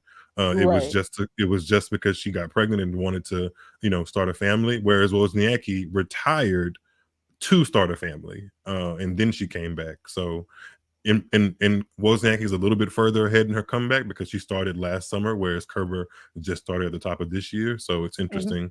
And Wozniacki's in the second round, and Angelique Kerber isn't. So okay, that Yeah, was a little shady. Whatever. that was some shade. Yeah.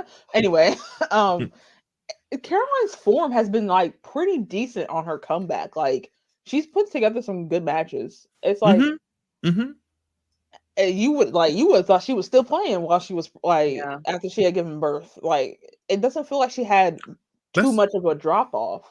her style of play is ever consistent. Like, it's never Yes. the kind of tennis she plays. I'm not going to say it's never going to go out of style because it's not everybody's favorite, but the methods of how she goes about creating points and what she does and what her strengths Yes. are never going to waver from being good on the tennis court. Like, if you make more balls than your opponent and you're more consistent, you're going to win matches. So that's why it kind of feels that way to me, because her strengths are what her strengths have always been. Yeah, she was even when like before she went off to have a family, she wasn't like too inconsistent. She just ran into like what everybody else did. She just ran into Serena and the big hitters all the time. So Mm-hmm. yeah.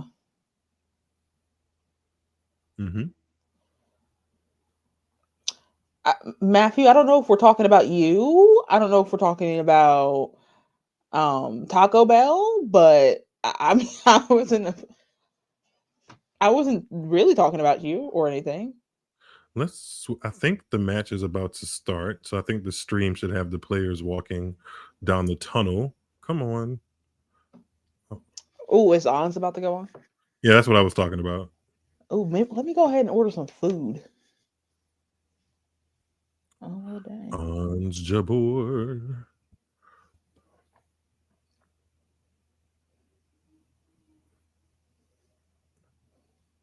Oh, I need to switch my Wi-Fi's. You guys, I'm gonna switch Wi-Fi. It's gonna knock me off for a little bit, but I'll be right back. Okay. Our producer is asking for a prediction for you, Miss Bianca. Oh, for which match? Ons or Wozniacki? Yes. Ons. I'm gonna vote for Ons. I think she'll get in 3. I feel like Ons' problem is not, it's obviously not her talent. It's not anything like that. It is the mental, the nerves. When we get to these big moments, she is mostly solid in these early rounds. So I'm not going to vote against her. Yeah, it's like if she doesn't let it, she's very much like Rublev. If like she doesn't let herself get in her own way, like she's gonna be fine. Like there are very few players on tour that can compete with her variety, and she's not gonna see them until the later rounds, honestly. There is a potential for an upset if things get a little bit hairy and we see the Ons that just kind of just gets in her own way, but there's not enough for me to be like, yeah, I don't like Ons in this situation. Like, there's just not enough. Yeah. But I've been fooled before. I've been fooled.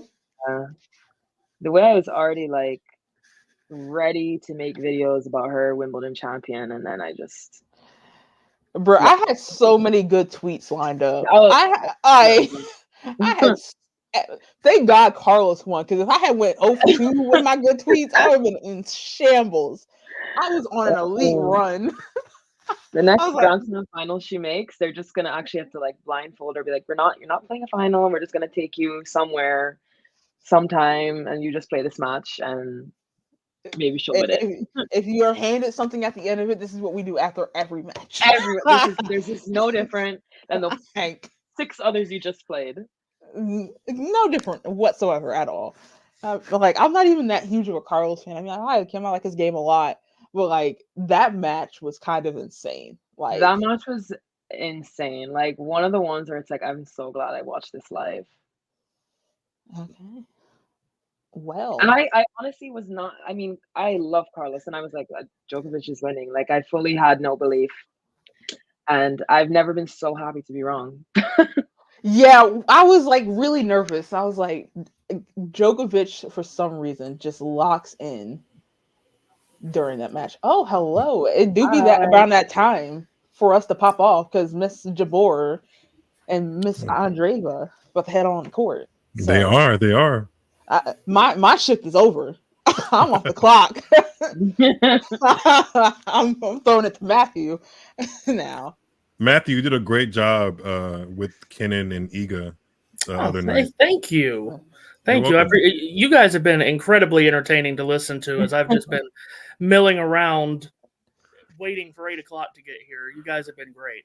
Where are you Oh. calling from, Matthew? Where are you covering it from? I am in the middle of nowhere, North Carolina. It can't be that. It can't be that more middle of nowhere than me, middle of nowhere, Louisiana. So I understand. I'm in slightly middle of nowhere, Alabama. So Yeah. Wow, you're really in, like, I don't even know where that is on a map. Places. Yeah. It's really great that there are tennis fans like yourselves in the southeast, southwest, whatever you want to call that area, towards, well, from North Carolina to Louisiana, because I don't know many people that are big into tennis. So I'm learning people through here, through this, and I'm very happy about it. Love well, this. I'm kind of a transplant because I go to college. I'll go to the University of Alabama. So this is my last 4 months in the South, and then I'll head back somewhere up to the North, maybe. But I can't claim the South because I'm a transplant, honestly. Well, they're still losing their minds about Saban leaving, right? Yeah, I think it's died down a little bit, actually. Ever since Kalen got named, it's kind of been kind of chill. But last Wednesday, my phone was blowing up because I lead one of the newspapers here. I'm editor in chief at the student newspaper, and one of my friends texted me, and ever since I got that text, it was just like I was like, okay, Nick, why did you retire on the first day of classes? That's not fair. I'm fine. All right. But ever since then, it's been kind of quick, kind of calm, you know. You guys, Mirra Andreeva looks all of just like the 16-year-old she is, just waving to the crowd, and it's so cute. She's like, boop. Like, this is what you look like. Oh, baby. Reminds you of a lot of when Maria Sharapova jumped on the scene all those years ago, doesn't she? Fresh, youthful, just kind of ready to put her game to the test to the rest of the top players and not really think too much about it. Yeah, that's the beauty of youth, I think, in tennis, is that you don't have any baggage built up. You can just do what you've been working on the practice courts in matches and kind of swing freely. Yeah, absolutely. I can't wait to see her tonight. It's going to be a tough challenge, but she's been up to a lot of tough challenges already in her very young career. And she's the slight favorite just by a little bit. We're talking like 52, 48, 47 or something like that. Wow. to Andreeva, yeah. Well, it's going to be a lot of fun. I'm excited for it. It would seem as if maybe ESPN is putting the McEnroe brothers and Nick Kyrgios on commentary, so that might be interesting. I don't know if it's on this one or another one, but either way, the fact that they brought in Nick Kyrgios to ESPN, I don't know what in the world that's going to do. I don't know if I like that combo. Ooh. It's either going to it's either going to further his distance from actually playing or make him want to play more. Either one, because that kind of happens. I feel like once he hasn't officially retired yet, but sometimes when players retire and try their hand at commentary, it either makes them realize that they're happier being away from the competitive court, or that they feel like their game could still measure up if they get back to practice. And I'm not sure where Nick Kyrgios is going to land on that measuring stick, but I'm interested. I'm not that interested to see because I'm not a Nick Kyrgios fan, but I guess it'll be something to watch, I guess, to see where it takes him. Yes. Well, I do believe it's that time for me and Bianca to pop on out. It was nice meeting you, Matthew. It was nice hanging with you guys during the pre-show. But I want to pass it over to y'all. It was great. It was great just to listen to you guys. Like I said, extremely entertaining and informative. So thank you for getting us to just past 8 o'clock. This was a lot of fun. Of course, sure. All right. Have a good one. Have fun. I don't think I'm going to be on here too much longer, Matthew, because you are great at the play-by-play all by your lonesome. Well, I hey, don't want to take the shine. stick around for however long you'd like. Giving someone to toss questions to through here would be great. And thank you for the compliment, by the way. I'm terrible at taking those. So if I understand. so I do truly mean thank you. I just don't always come across as if I do, because I don't know how to take those. But It's no yes, worries. stick around however long you want. You're definitely not imposing on me. That's for sure. Is that your racket pin behind you? It is, yeah. Oh, cool. And I used to play a lot more tennis than I do now. Now with the group of friends that I'm in, we all act like we're 70 instead of in our 20s. So we play pickleball more than we play tennis. Pickleball and I have not gotten off to a good start in life. Well, yeah. It's taken up the pickleball here in Louisiana has definitely taken up some tennis space. The win predictor for Andreeva and Jabeur, according to Infosys, has Jabeur with the slight favorite 61% to win. So that's a little bit different than the other places I've been seeing. Yeah, and that would be about where I would lean. 3-2 kind of favorite. That would be about where I would lean. But like I said, Andreeva has passed so many tests, major tests in her career already to this point. So no one's going to count her out from winning on laver here against two-time Wimbledon finalist. I think it'll be a big splash and her biggest win by ranking, I think it would be. I think some of her best wins came at Madrid of last year and also at Wimbledon. But I don't know if she's beaten a top 6 player, if that Jabeur is maybe. Yeah, she beat Krejcikova at Wimbledon last year, and as I sift through the notes real quick, Krejcikova was 10th in the world at that time, or the number 10 seed, I guess I should say. Mm-hmm. That makes total sense. So we'll see if she can get this done, but she's very confident. She does remind me, like I said earlier, she does remind me of a young Maria Sharapova, that she's just... she doesn't know that she's supposed to be intimidated and scared by the moment, so she's not. Yeah. Which is an incredible attribute in any young player. Benefit of youth. Yeah, for sure. Ons is officially, she's 6th in the world ranking. So this would be her biggest win if Mirra could pull it off. But Ons, it's going to be interesting to see if Ons is alert, because sometimes she can start off matches not being so, as we've seen in some pretty big matches. So we'll see. Yeah, so absolutely stick along here for however you like. I would love to just bounce some things off of you as we continue on, but just whatever you want to do. Take the lead. Take the lead. No. Take the lead. I'll just be here for a little bit of color as the match gets underway, for sure. Absolutely love it. Well, we are just about set to get started, it would seem, as warm-ups have just been completed, and Andreeva's the first away from her chair, and we'll get going here for we had a blockbuster first rounder last night with Kenin and Swiatek. Maybe you can't put the blockbuster term on this because maybe some people don't think Andreeva's done enough to earn that kind of title around her matches. But this is going to be fun. A lot of people feel, including myself, and it's Jabeur, the two-time reigning Wimbledon finalist, to serve first, which she does up the tee for an ace, and that's the way we get started. And any free points, obviously, that Jabeur can get off serve would suit her well. 15 love serve is off the let cord for a fault. 6th ranked player in the world, as we just mentioned. Second serve is into the backhand of Andreeva up the line. Jabeur defends it back, but it's long, and it's 15-all. So how do you think Andreeva stays in the match? If she is the underdog, how do you think she stays in with Jabeur?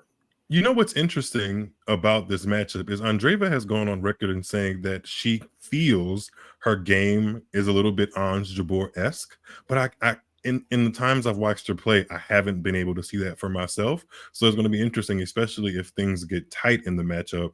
Will Andreeva start to think about the person that she's kind of idolized so far in her tennis career? But they go about constructing points a lot differently. I think Ons Jabeur brings a lot more guile and variety, and Andreeva, she's not necessarily the biggest ball striker, but she hits a clean ball and she can take it early and dictate a lot more naturally than I think Ons can.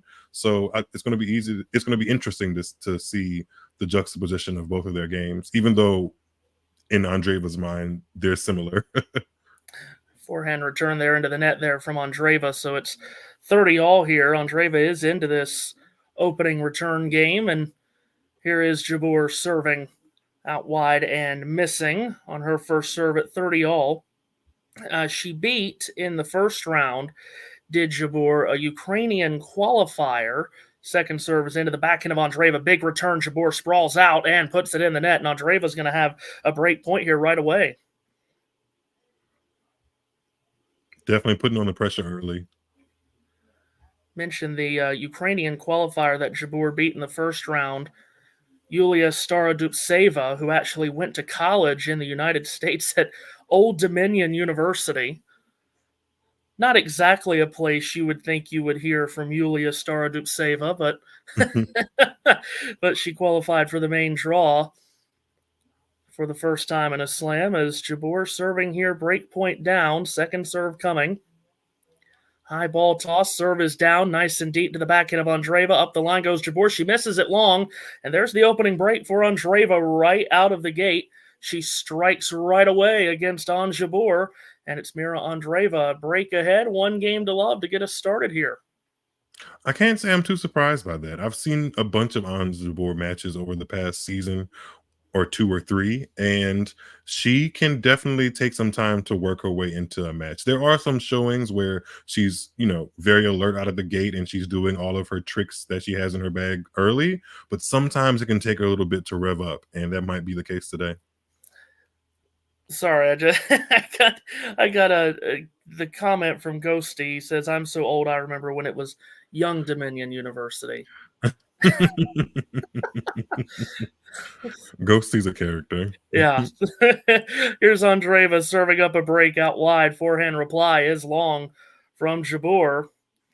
So it's a very positive start here for Andreeva, who is now ranked 47th in the world, nearly 100 spots up from where she was when she qualified at the French Open last year. Serve out wide. And was that good? Boy, was that a good serve out wide? It was. That's an ace for Andreeva. She's flying right along. I don't think Jabeur agreed with the, what do we call it now? The automated call? I think it's Hawkeye Live. I think that's the okay. The go-to phrase for it, I think. That's good to know. 30 love here for Andreeva. Serves up the tee. Backhand reply right up the middle from Jabeur, who goes cross court, steered on bat by Andreeva, which loops long, and it's 30-15. I mentioned she qualified for the French Open last year, Andreeva. And then when she made it to the main draw, she beat Allison Risk and won a couple of matches before losing to Coco Gauff.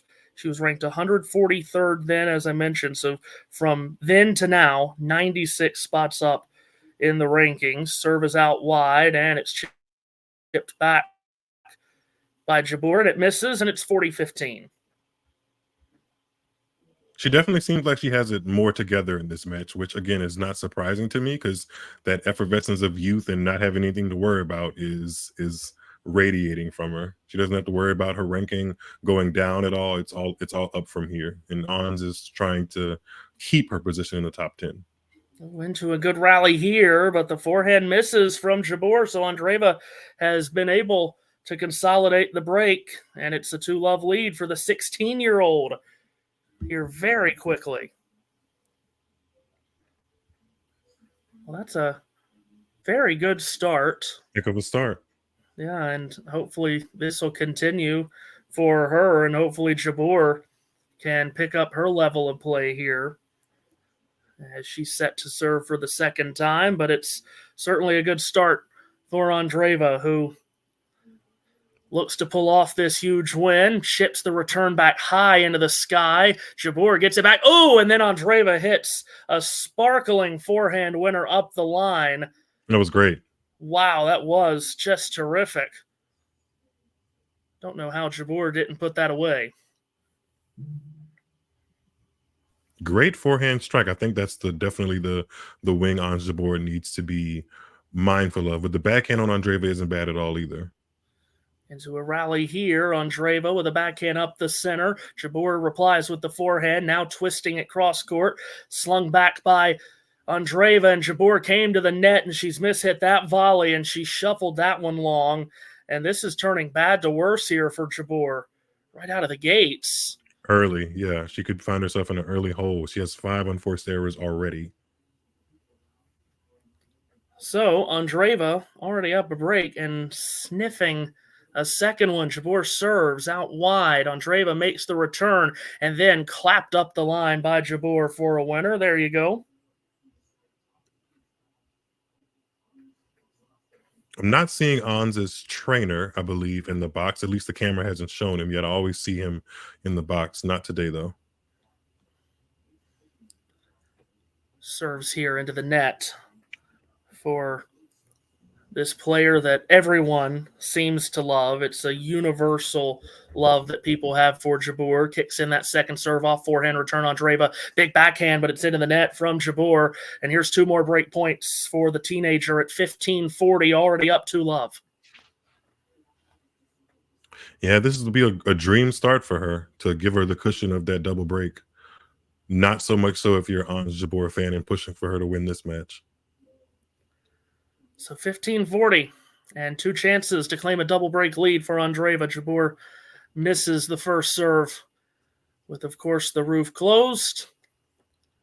And Jabeur's second serve is in deep. Andreeva, big return. Cross-court goes Jabeur. Macheted on back by Andreeva. Big cross-court backhand misses from Jabeur. And Andreeva with a fist pump and a 3-love lead right off the hop. A double break advantage in just 8 minutes. Wow.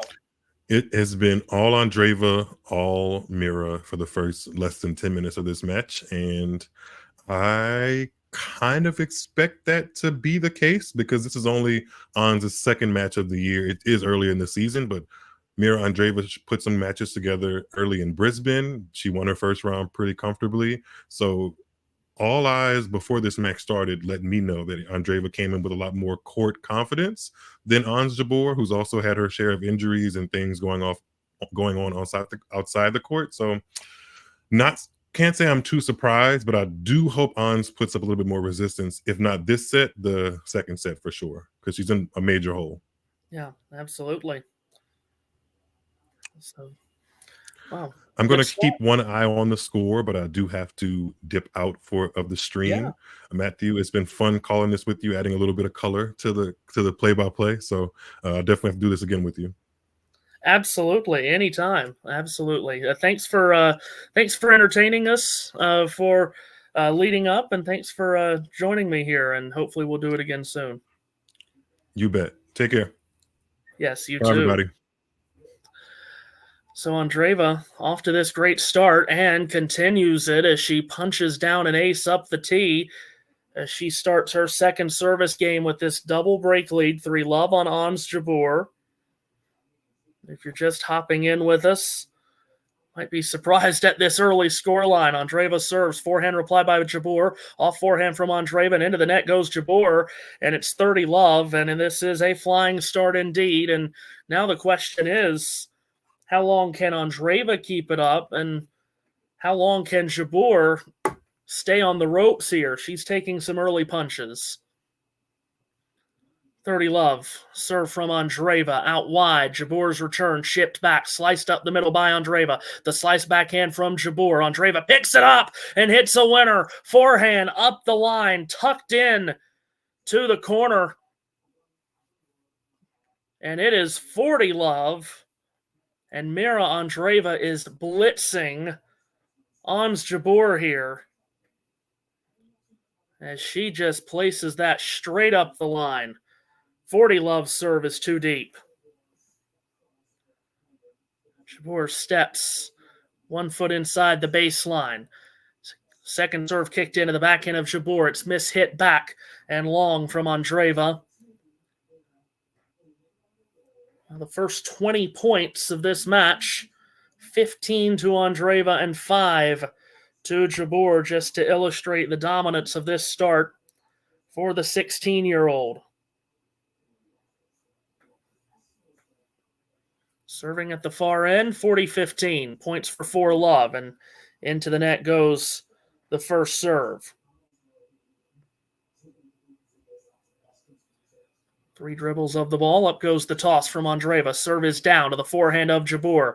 And then a looping forehand back by Andreeva. Lands just in. Jabeur has to play a softball back. Now goes cross court with a forehand. Scooped on back by Andreeva. And then into the net goes Jabeur as she tried to hook that forehand cross court. She makes the error again on it. Andreeva seals a 4-love lead here in this first set. What a start for Mirra Andreeva, who spent an hour 18 on the court in her first round match, where she beat Bernarda Pera in 2 sets, 7-5 and 6-2.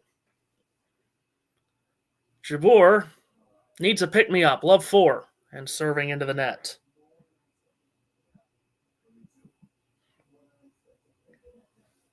Comes the second serve from Ons, kicked into the backhand of Andreeva. Big attacking second serve return. Now cracks it cross court to the backhand of Jabeur. Cross court again goes Andreeva, who steers it with the backhand. Up the line goes Jabeur. Andreeva goes cross court on the forehand wing. Jabeur replies with one of her own into a long rally here, but it ends on a Jabeur error on the forehand wing. And it's love 15.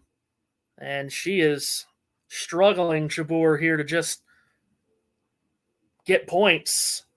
And of course, we know she loves these long rallies. You would expect the long rallies to go her way, but Andreeva sticking in on the longer rallies here so far. Blocks that return back. Forehand yanked up the line by Jabeur. Looped on back by Andreeva. Stabbed up the line by, Jabeur. And then Andreeva has hit another gem of a winner. Up the line with the backhand, straight as an arrow. It's love 30, and she's playing out of her mind.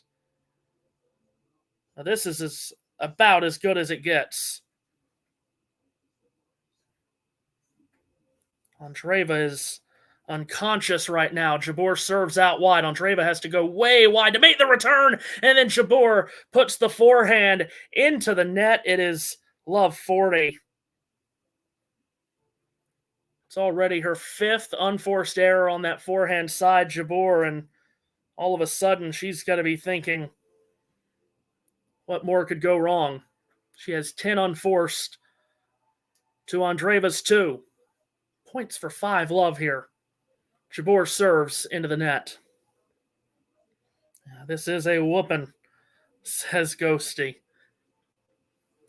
Jabeur serves. Backhand reply from Andreeva. Cross court the forehand Jabeur. Scoop back by Andreeva. The short ball brings Jabeur to the net. Andreeva tries to pass her. It's a drop volley winner from Jabeur. Picked it up right off the top of her shoe. And saves 1 break point. It's 15-40.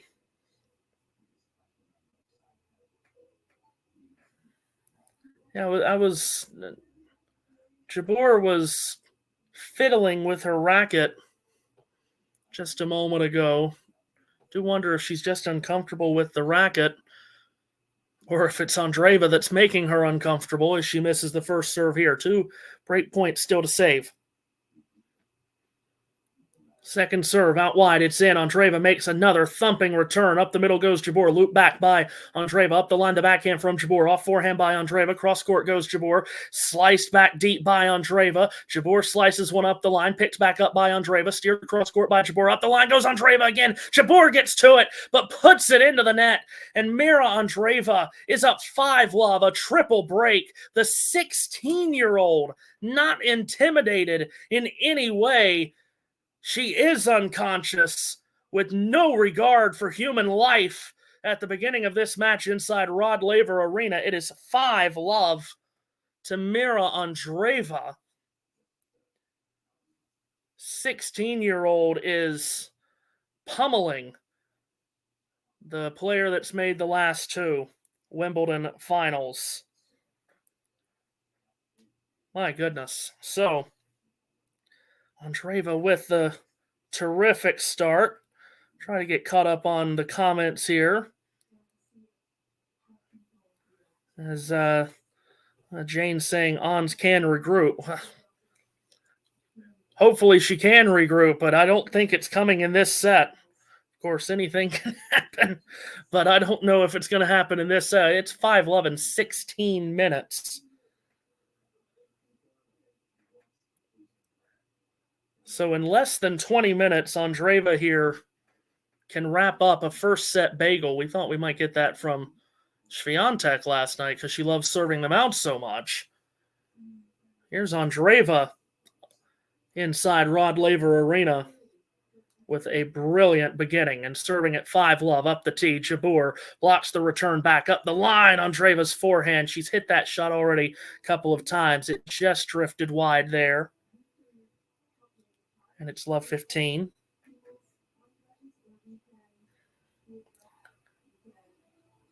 And Matthew in the comments. Of course, there's many Matthews I hear around here. So Andreeva serves up the tee. Jabeur's return floats to the baseline. Cross court, the backhand from Andreeva opens up Jabeur. She chips it back. Then the drop shot by Andreeva. Jabeur gets to it. Oh, and plays it beautifully cross court for a winner. Back behind Andreeva at the back door.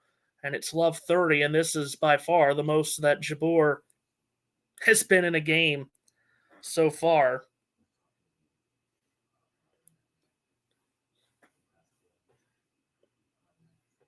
So, Jabeur, maybe she can regroup. We were just talking about that. Maybe she can just gain some confidence here. If she can get a break, this set probably done.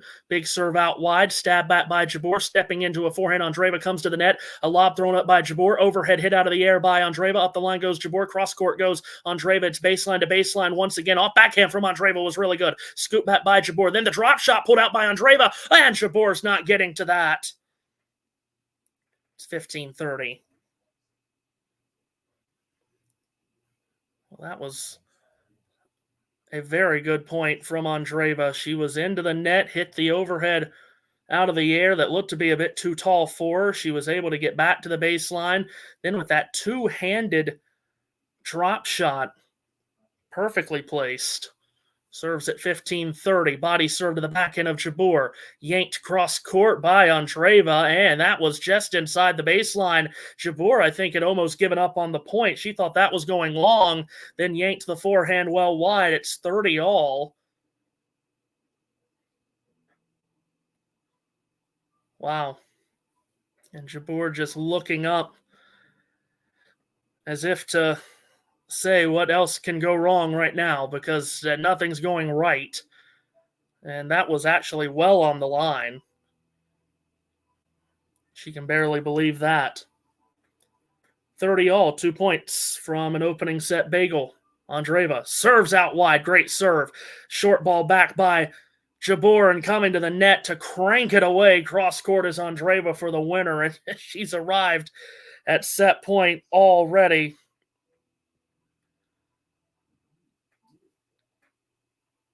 Can't remember the last time seen a set like this against an opponent the caliber of Jabeur. Serve out wide. Jabeur makes the return. Up the line to backhand Andreeva. Cross court goes Jabeur. It's well long. Well, the future is now. Mirra Andreeva in 20 minutes wins this first set. 6-love from the number 6 seed on Jabeur. Holy moly. A landslide. Take a break here. Be back for a second set that hopefully will be a little bit more dramatic.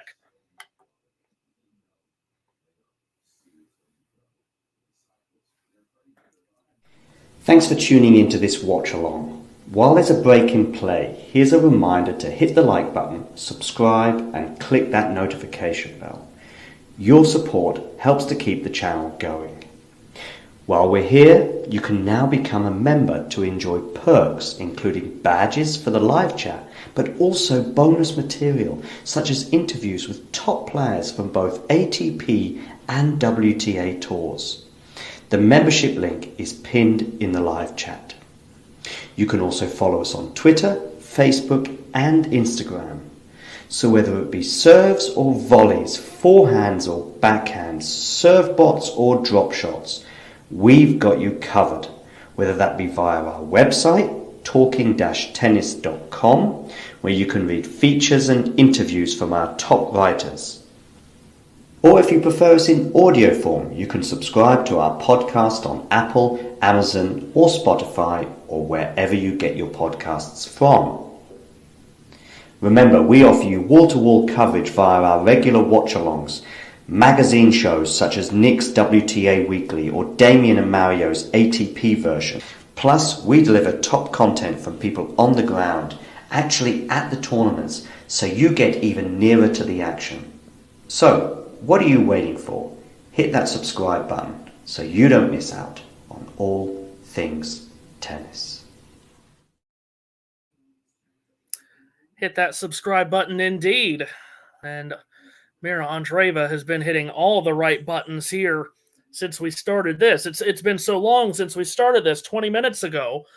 And it's 6-love the first set to Mirra Andreeva. And Jabeur has a long way back in this one. But it is the beauty of tennis. Second set to begin. Everything is wiped away. And for Ons, put that behind her and just win a couple of sets, and then everyone might forget about that first set. But that has to be the most lopsided set that she's been on the wrong end of, maybe in her whole tennis life. She is over talking to her box. No need for a change of clothes, I suppose, from either player. No need for a bathroom break or anything like that. It was 20 minutes. Ghosty says he may have underestimated Andreeva as a threat for the title. Maybe we all did. I mean, if this is any indication, she's going to wipe away the entire draw. And while Jabeur still has her conversation ongoing at her box, we'll check in on some scores here. Center 4-2 up on Margaret Court Arena, which I think we established was the match on ESPN that the McEnroe brothers and Nick Kyrgios is calling. It might be must-watch television. Caroline Wozniacki, 6-1 in the first set on Maria Timofeeva, and on serve at 2-3 in the second set, those two. And, of course, those are the only matches going on with the rain falling around the ground, so only play on those three courts. As the second set begins with a Jabeur serve out wide, Andreeva makes the return, sliced back up the line by Jabeur. Somehow Andreeva got back to it and then put it right by the left hip of Jabeur. She could not adjust to get it back in play. And right when it looked as if Jabeur had control of that point, Andreeva able to spike it away. First serve into the net from Jabeur. Be interesting to see how the rest of the schedule plays out today with the rain that's thought to be going to be happening all day as Jabeur serves and Andreeva unable to make the return. And it's 15-all. Just looking here, I say it's expected to rain the rest of the day, but now that I've updated the forecast, it looks like it's going to taper away here sometime soon, so that's terrific news. It's certainly going to cool it off. Tomorrow's high doesn't even reach 70 Fahrenheit. Jabeur serves. Andreeva smacks the return. Cross-court the forehand. Jabeur up the line goes Andreeva. Loop back up the line by Jabeur, and Andreeva with an off-balance forehand that she misses deep, and it's 30-15. It'd just be nice for Jabeur here to get on the board.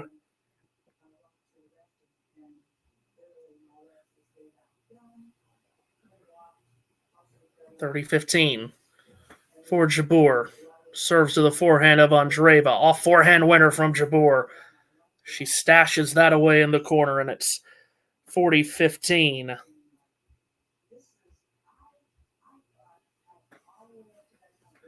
And we were talking, too, about she could get a break even deep in that set. That could maybe spark her going to the second. She never got that. Serve out wide. Andreeva makes the return. Going to the back door is Jabeur. Short ball back by Andreeva. Up the line goes Jabeur with the forehand. Andreeva throws up a lob. Jabeur hits the overhead. It's looped back by Andreeva. Jabeur waiting for it. Hits a forehand at quite an angle and hits a deep winner to get on the board. Holds serve. She puts one finger in the air, pumps the fist, gets the crowd going. And maybe that is how the road back begins for Ons Jabeur. Maybe.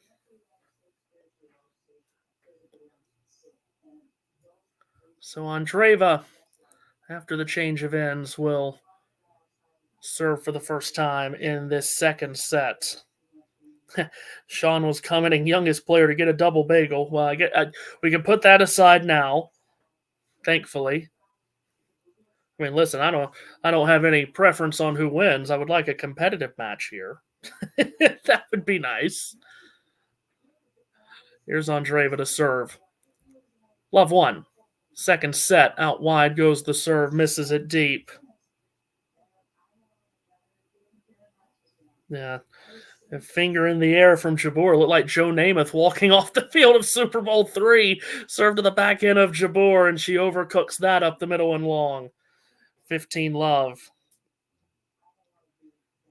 Yeah, hopefully it is a good sign moving forward that we can get this to be a little more spicy. Andreeva with the white cap on, serving 15-love up the tee. Jabeur blocks the return back. Andreeva times it up the line. Forehand from Andreeva, deep, too deep, or from Jabeur rather. And then, as she does so often, comes up after the point is ended and kicks the ball towards the ball kid. She's going to be kicking a lot if it continues to go this way out of frustration. 30-love from the far end. Andreeva serves into the net.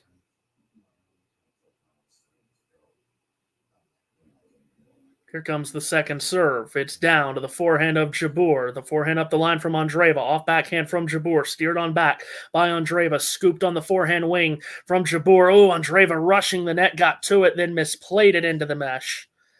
And it's 30-15. Did well to get to that with long strides and then just didn't hit it. Wasn't close to making it over the net. She tried to play the cat and mouse game and outdo Jabeur at her own game there, 30-15. Andreeva serves out wide. It's a great serve. Jabeur's return is unreturnable. And it's long and 40-15. Well, there's the poll you just saw there.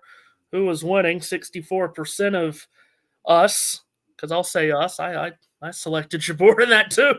So 64% of us said Jabeur. 64% of us didn't see this coming. I don't know, maybe 100% of us didn't see this coming. Here's Andreeva at 40-15. Serves up the tee. Backhand reply from Jabeur. Two-handed by Andreeva to the backhand up the line from Jabeur. Stabbed on back by Andreeva deep to the backhand of Jabeur. Cross-court goes Andreeva, the 16-year-old. Now goes cross-court, and Jabeur's into the net. Andreeva holds. Clenches the fist there. She knew that was an important game, it felt. Even in a match that feels like a runaway, that was an important game to not let Jabeur go ahead and be a front runner in this second set. One game all. Yes, Super Bowl III reference. Well, see, that's the thing is I might be the only 26-year-old on the planet that constantly references things that happened 30 years before I was born. Jabeur, good first serve there. Andreeva unable to get it back in play. I mean, we can talk all you want about 60s and 70s and 80s football and basketball and anything else. And 80s tennis, Jabeur serves into the net.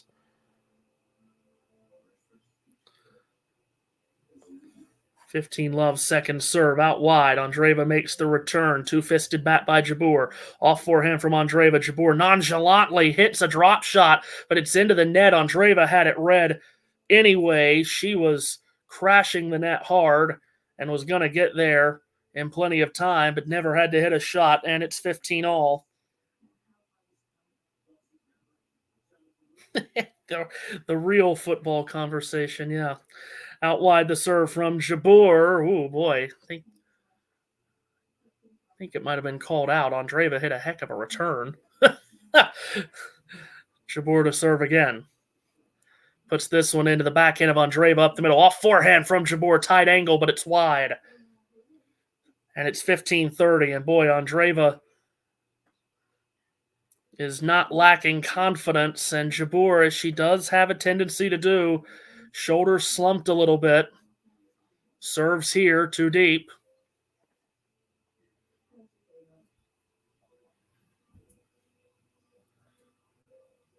Comes the second serve. It's in, and Andreeva had to adjust to get the backhand return, but did. Now goes cross court with one. So too does Jabeur on the backhand. Back centrally from Andreeva. Good rally here. Cross court Andreeva deep. Big forehand smacked by Jabeur. Andreeva gets it back. Oh, the backhand changed direction from Jabeur. Stab back by Andreeva. Jabeur steps up, hits a drop shot winner.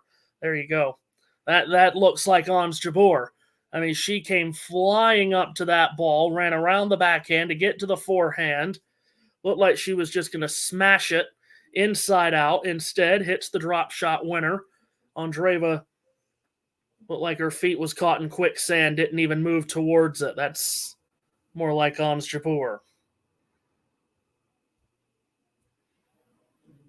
Serves at 30 all. And unable to make that serve. It's a let, so it'll still be first serve here for Ons, 1-all in this second set. Serves here to the back end of Andreeva. Short ball back. Jabeur sliced up the line. Andreeva passes her. Tremendous shot. Oh, goodness. Just smashes it up the line and had a tight window to fit it through to pass Jabeur. And she does. And here comes a break point for Mirra Andreeva to go up a set and a break.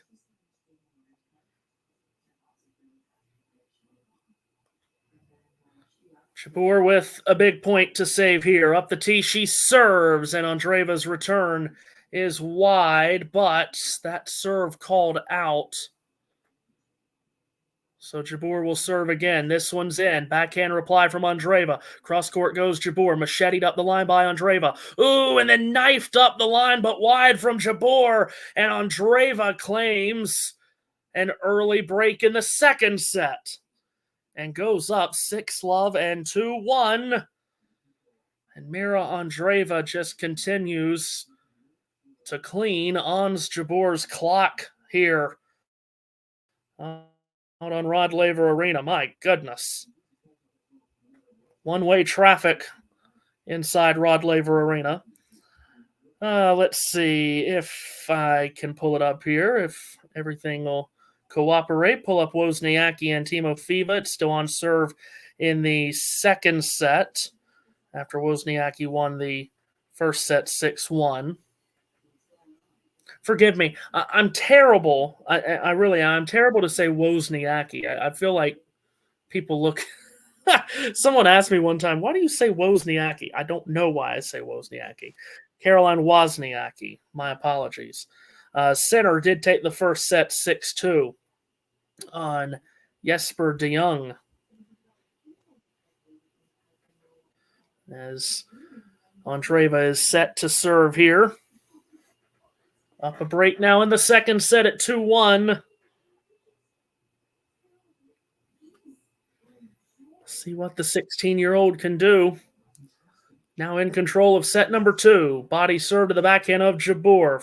Cross court goes Andreeva. The forehand by Jabeur. Up the line goes Andreeva. Sliced on back by Jabeur. Knifed up the line by Andreeva. Stabbed back by Jabeur. Oh, and then Andreeva's relentless. It's a backhand winner at an off angle. 15-love. Man, she's just pummeling the ball.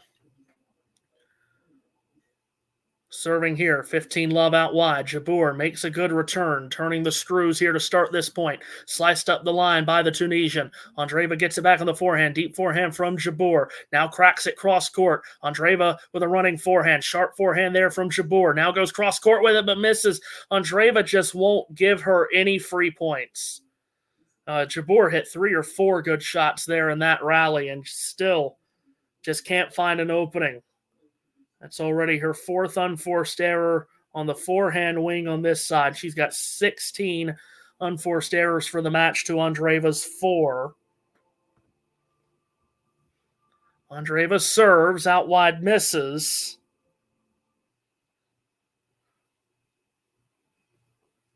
Really don't get the woes love or the was love.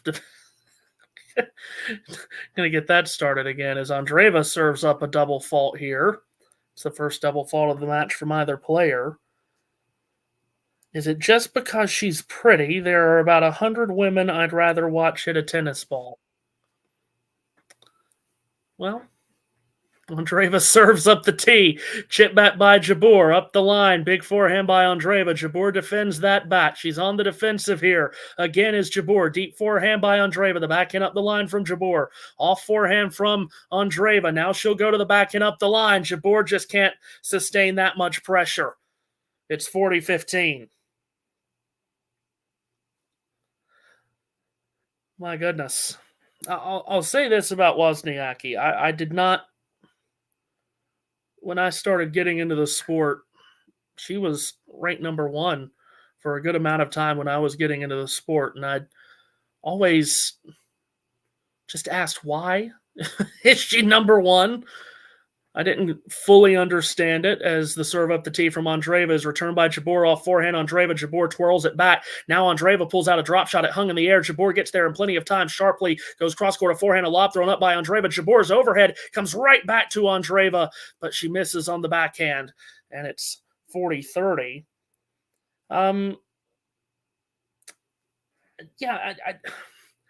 didn't understand the Wozniacki love even back in the day when she was number 1 and she was highly ranked, and it just felt to me as if it was just one of those players.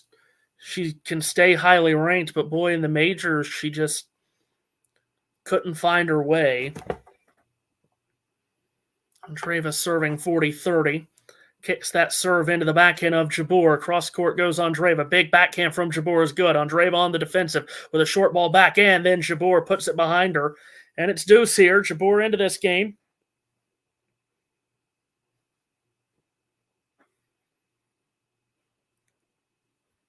She can get back on serve and maybe make a match of it here. Crowd certainly on her side. The crowd that is inside Rod Laver Arena. It's putting it nicely, not full. Here in this opening match of the day on RLA. Serve out wide. Scooped back by Jabeur to the backhand of Andreeva. Sliced up the middle by Jabeur. Andreeva makes the error. Into the net on the backhand. Here's the first break point of the match for Jabeur. This is the longest game that we've had so far. And a chance for Jabeur to break. Finally. And get back on serve here in the second set. Serve is out wide. Jabeur, well, the serve missed marginally. Here comes the second from Andreeva. Puts it in. Jabeur with a very short return, and Andreeva smacks it away. Charged up to it, well timed, and puts it away in the ad court corner, and it's deuce.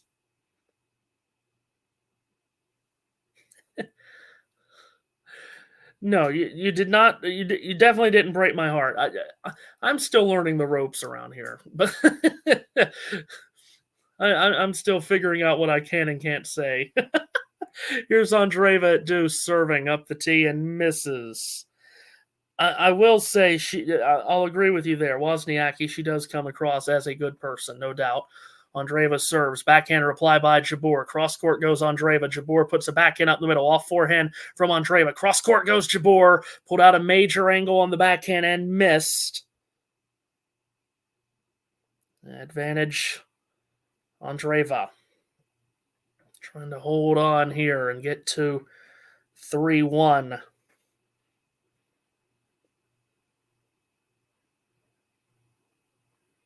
Near court serving up the tee. Misses that long.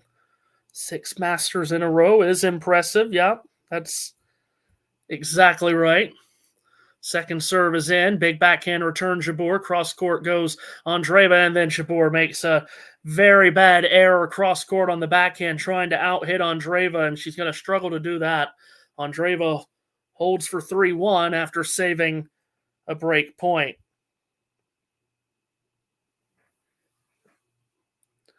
So I'll try to wrap this up somewhat shortly on Wozniacki here, as Timofeeva has gotten a break in the second set on Wozniacki.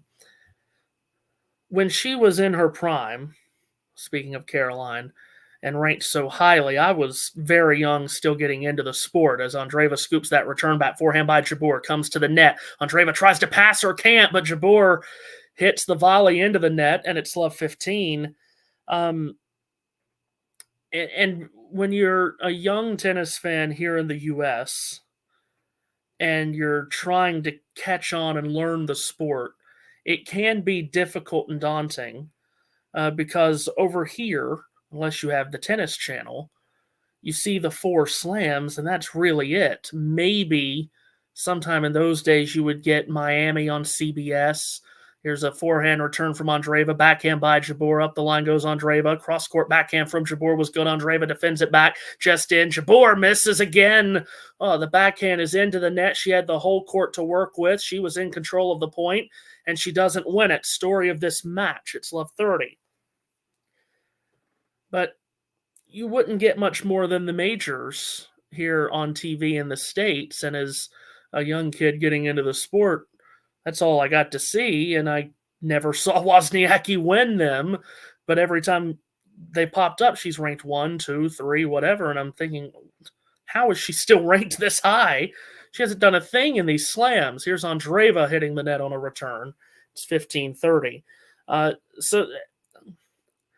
that almost got bothersome for me. I was watching Serena and Venus win all of these majors. I was seeing Maria Sharapova win majors, and I was trying to figure out how Wozniacki was always ranked number 1 and why everyone was always picking her. It's like, she hasn't done anything to make you pick her.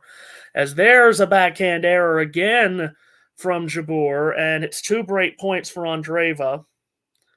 Might need to shut up about what was going on 15 years ago and be in the present here, because Andreeva is on the cusp of getting another break. Down went the racket there for Jabeur to the ground as she serves out wide but misses, facing 2 break points, already down a break and a set.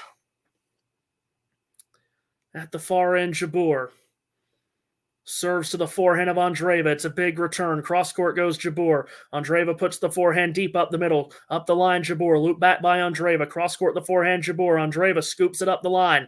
Steered back on the backhand by Jabeur, and the backhand misses long from Andreeva, so it's 30-40. 1 break point saved, rather, there from Jabeur. It was a little, it was a little annoying. It was like everyone's picking her. I think that was the more annoying thing. Every time we came to a slam, it's like Chris Everett and everyone at ESPN's picking her to win, and she never did. It's like, when are we going to stop doing that? Jabeur serving, break point down, kicks it in. Forehand return from Andreeva was good. Up the line went Jabeur. Cross-court forehand from Andreeva. Flat forehand there from Jabeur. Andreeva defends it back. Jabeur wanted to come to the net, thought better of it, hit a forehand to the backhand of Andreeva. Up the line goes Jabeur. Andreeva with the forehand changes direction. Cross-court Jabeur to the backhand of Andreeva. Jabeur tries to put it behind her. Andreeva somehow defends it back. Jabeur comes to the net and hits the net. Somehow Andreeva has won that point, and she's claimed a second break in the second set, and it's 4-1.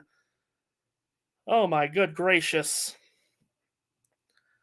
Nothing has gone right tonight for Ons Jabeur, and if she didn't win that point, might just want to pack up and go home now. My goodness. I will say, just one more moment on what it was like growing up being a tennis fan here in the States. When NBC had Wimbledon, it was like the greatest thing ever. I don't want to over-exaggerate, but when NBC had Wimbledon with Dick Enberg and Ted Robinson and Mary Carrillo and John McEnroe. And oh my gosh, it was just the greatest thing ever. Really, really was. I miss NBC having Wimbledon, truly. Yeah, it was. ESPN just couldn't hold a candle to it. They still can't. And certainly missed that. NBC still does do a great job with the French Open. Now with Dan Hicks anchoring. Here's Andreeva serving at 4-1. And in command, no doubt here. Missed the first serve. Here comes the second. It's in to the backhand of Jabeur. Up the line goes Andreeva. Forehand picked up by Jabeur. Up the middle goes Andreeva. Cross court there from Jabeur. Up the line, Andreeva. Slice cross court by Jabeur. Andreeva comes to the net and puts it away as she pins it down the line. 15-love.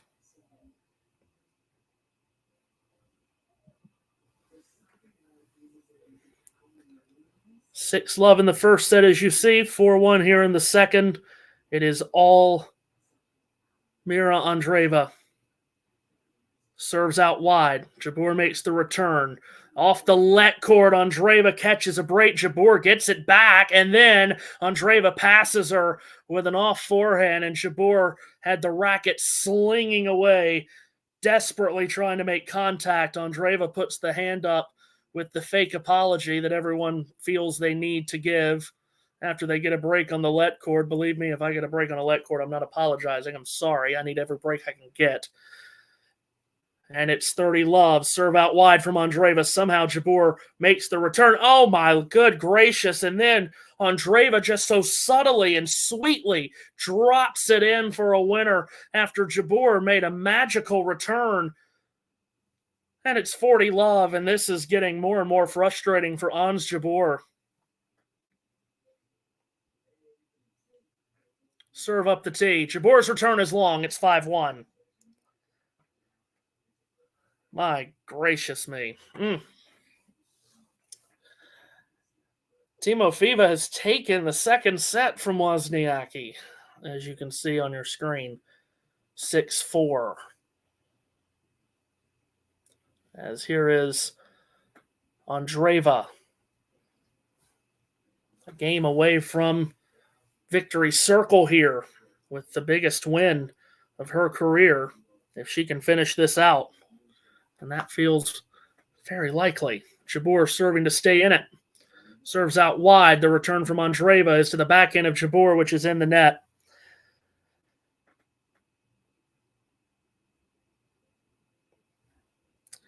Not to veer away suddenly from this match as Jabeur serves into the net. But that Wozniacki and Timofeeva third set could get feisty as Jabeur serves to the backhand of Andreeva. That's mishit the return. And it's wide, 15-all.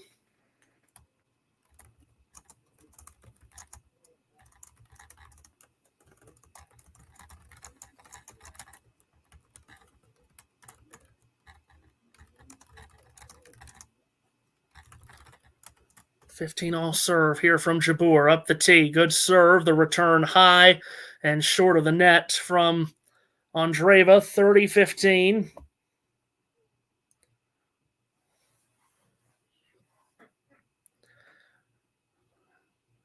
Not even 50 minutes into this match. Not yet. We're sitting at 49.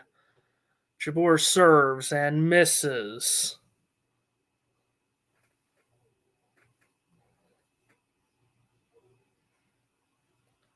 Comes the second serve. That's in to the forehand of Andreeva. Cross court goes Jabeur, and the big backhand into the net from Andreeva. 40-15. Out with the old generation and in with the new. The comment, yeah. Can't get much newer than 16 years old. Red Box in the chat section. Good to see you here. Big tennis fan he is. Jabeur the serve to Andreeva's forehand. Cross court goes Jabeur. Looped back by Andreeva. Jabeur up the line of backhand. Off forehand from Andreeva. There's a drop shot pulled out by Jabeur, but it's planted into the bottom of the net. And it's 40-30. Redbox saying, I love Jabeur, but her chances at winning a major are likely over. I mean, get her on the grass at Wimbledon, obviously. She'll have a chance there, as she's shown us the last 2 years. Serve up the tee there. She powers up with an ace and holds for 5-2. Andreeva will look to serve it out here after the change of ends. Yeah, she is getting older and injured a lot, plus a comment the mental strength isn't there.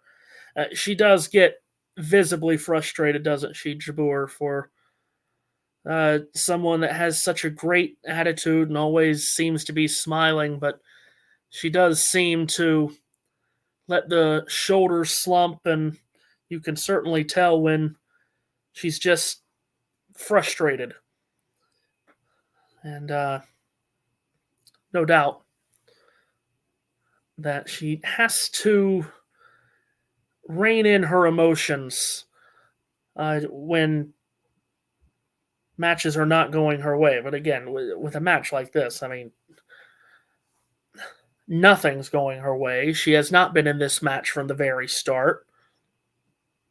I was going to say she hasn't played poorly, but I don't know how she's played. If she's played average or below average, because Andreeva has just played through the roof. It's hard to get a gauge on how Jabeur has played. There's been some nice rallies from Jabeur where she's hit winning shots and Andreeva's gotten them back.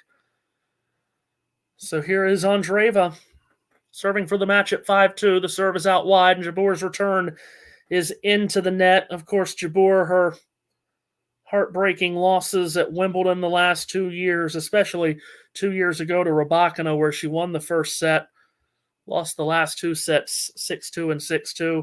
Last year, a favorite in the final against Vondrousova, and lost that as well. Those seem to be the moments that were right there for her. Also made a U.S. Open final in that span, too. There's the serve out wide. Drop shot on the return from Jabeur. Might as well pull it out. Up the line goes Andreeva. Stab back by Jabeur. Now Jabeur throws up a lob. Andreeva's overhead is hit long. Like I said, might as well pull everything he got out at this point.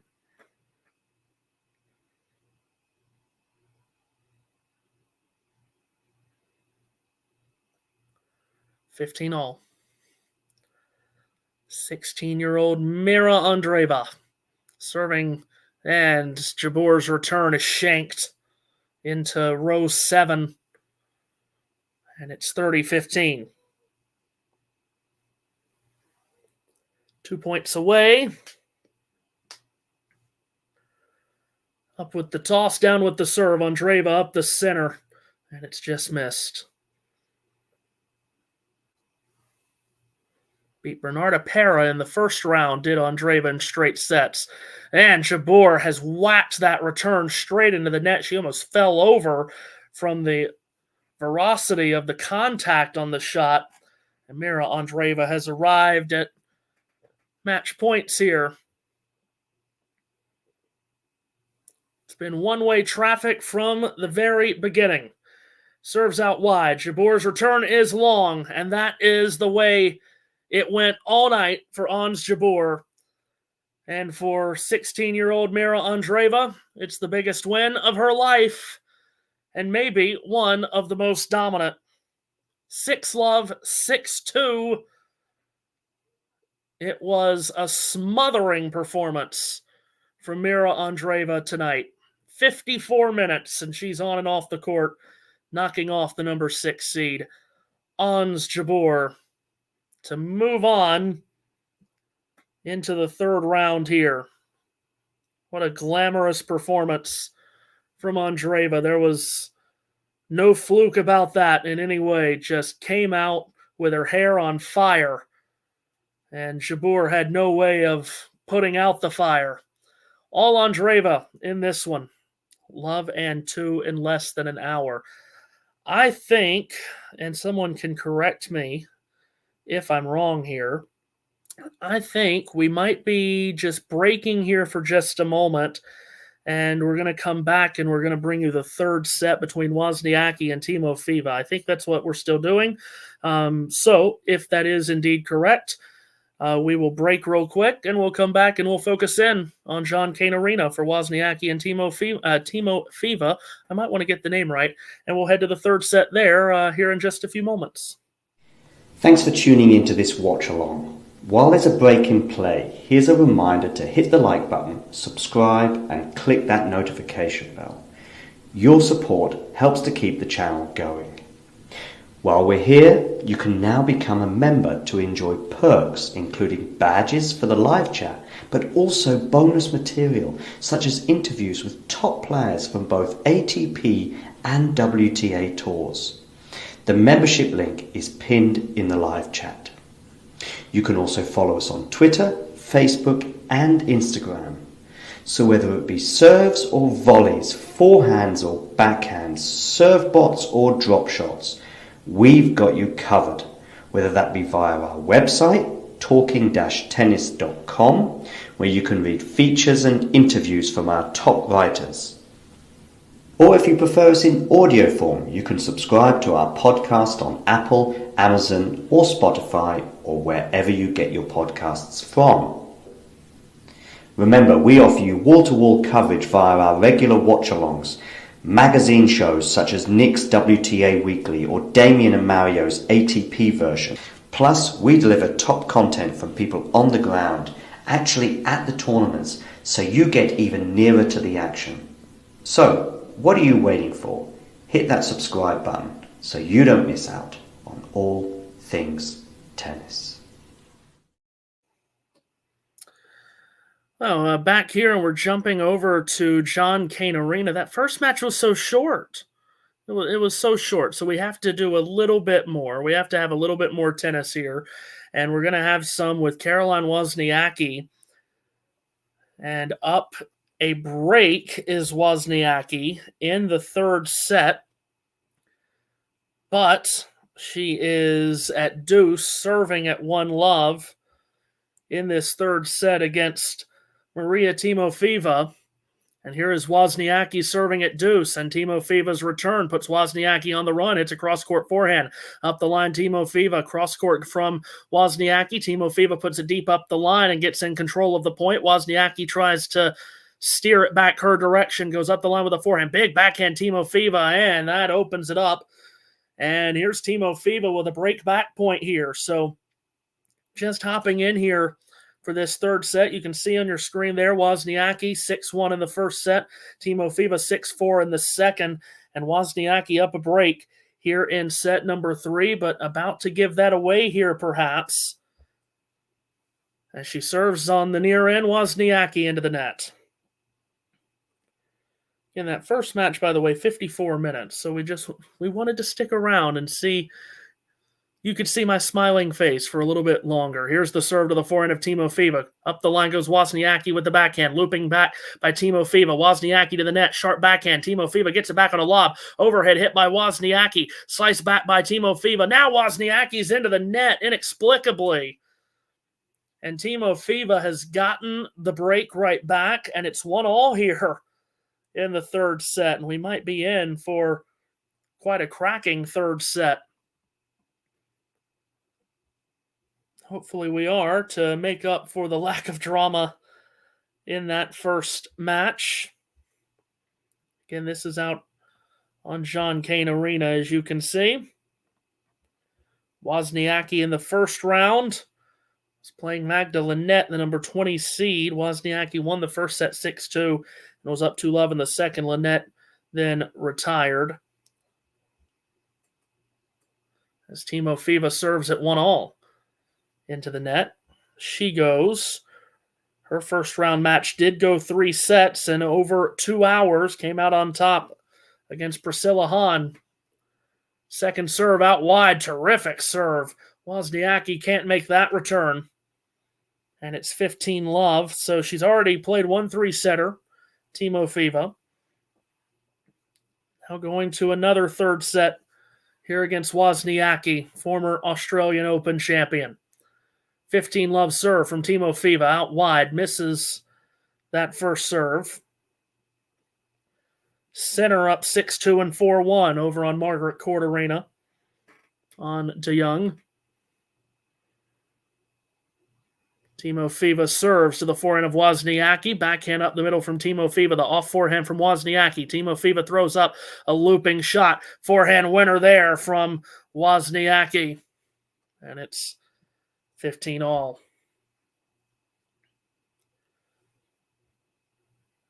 Let's see here. Which is your favorite American sport? That's a difficult question. As just trying to run through some of these comments here, that's a very difficult question, what my favorite American sport is. My goodness, we might be here a while. I don't know if I can say what that I do have a favorite. I just love sports. They're so amazing. I could go into a long diatribe about that as we're into a rally. Timofeva up the line, loop back by Wozniacki, overhead hit with purpose by Timofeva. It's a winner. It's 30-15.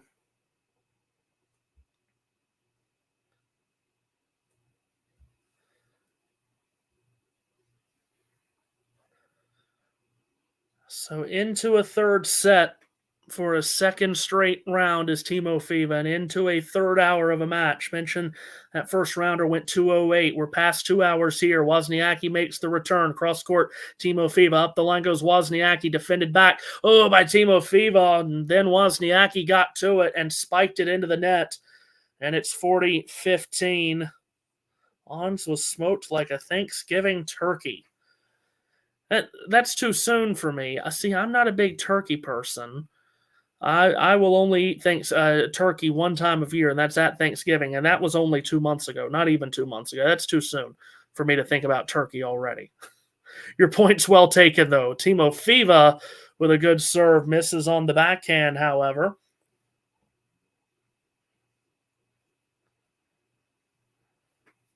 Still 40-30 here for Timofeva.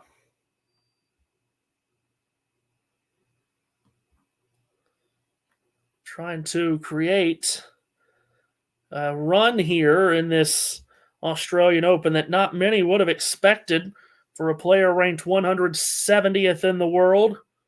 At 20 years old, serves up the tee and misses.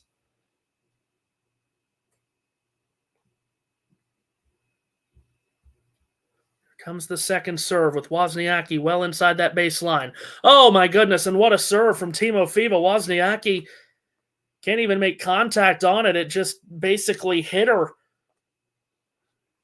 Just hit Wozniacki as she did not get a good read on where that serve was heading. So Timofeva comes from a breakdown in this third set, gets back on serve, and now is up 2-1. By the way, I can tell you, I just saw here on my screen that it is starting to clear up, and it looks like the rain has just about stopped, and it is starting to clear up. So hopefully play on outside courts can begin here. By the way, I mentioned, I got that wrong. The three-setter that Timofeva played was not in the first round. It was in the last round of qualifying that she beat Priscilla Hahn.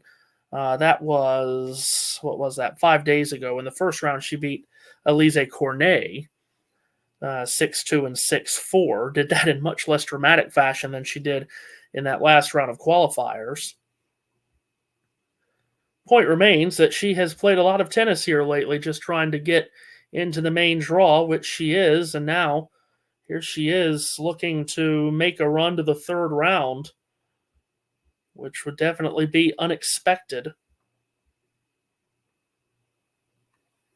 They change ends. That second set lasted an hour and a minute, in which Timofeva took it 6-4. That's why we're into a third hour of this match for the 20-year-old Timofeva going up against the former AO champion Wozniacki, who serves here at 1-2, far end, and serving to the forehand of Timofeeva.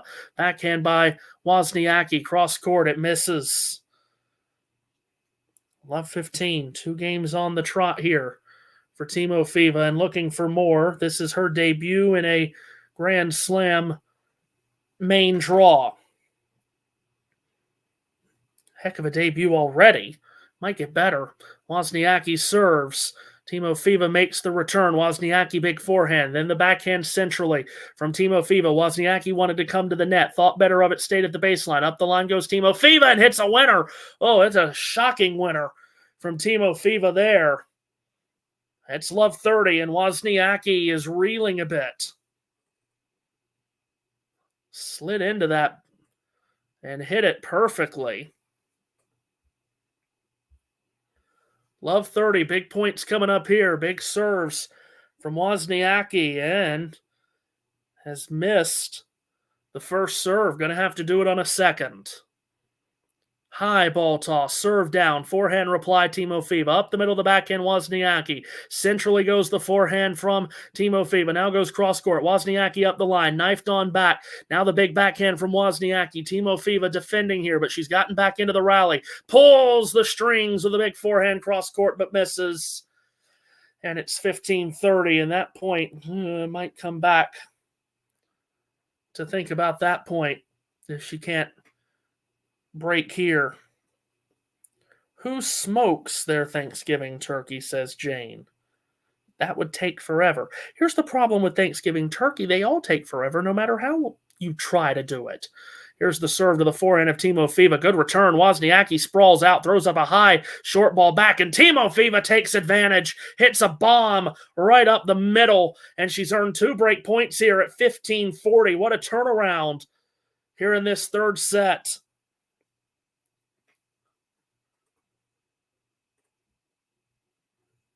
Wozniacki in some trouble.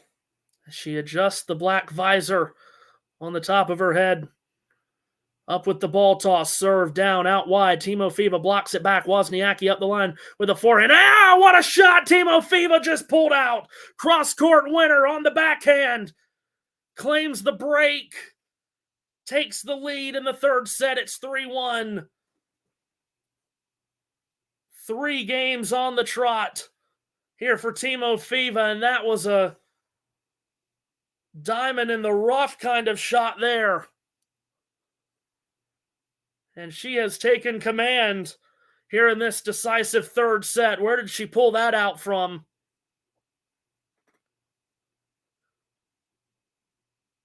Now Wozniacki very much with an uphill climb. Timofeeva's got to consolidate, though. Serves out wide. Return is deep from Wozniacki. Up the middle goes Timofeeva with the forehand. They're into this baseline forehand rally. Up the line, Timofeeva. Changing direction, Wozniacki. Cross court goes Timofeeva. Up the line, she attempts to go with the backhand now, and she misses into the net. It's love 15. Now, just hit that marvelous shot to claim the break. Can she settle the emotions and not break focus here in this serve game? She can hold here for 4-1. She'll be looking straight at the finish line ahead. Serves to the forehand of Wozniacki. Sliced into the net from Timofeeva. That wasn't the shot there. And just like that, maybe 60, 75 seconds after that amazing shot to claim the 3-1 lead, she's looking at love 30 now. Possibly in trouble. If Wozniacki could get the break back, obviously it would swing momentum one more time. Here's the serve out wide. Timofeeva makes it short ball back by Wozniacki, and Timofeeva just whacks it cross court for a winner. Pumps the fist, maybe calms the nerves. 15-30.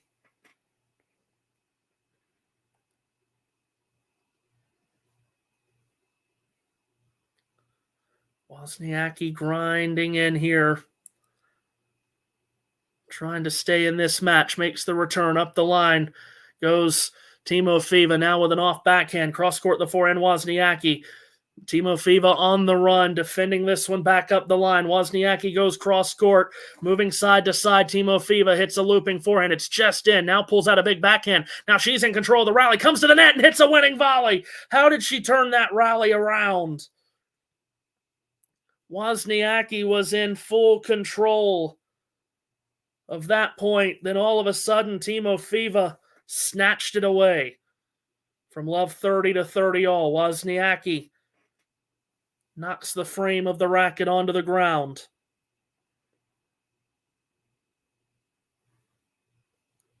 $30 all in this fifth game. Final set. Into the net goes the serve from Timofeva.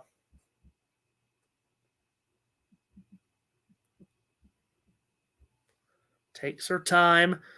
Now releases the second serve. Big return, Wozniacki. Backhand up the middle, Timofeva. Cross court goes Wozniacki. Butter knife back by Timofeva. Now plays it centrally with the backhand. The off forehand from Wozniacki was deep. Puts Timofeva on the back pedal here. The rally continues. Up the line, Wozniacki to the backhand of Timofeva. Cross court, Wozniacki. Timofeva makes the error there.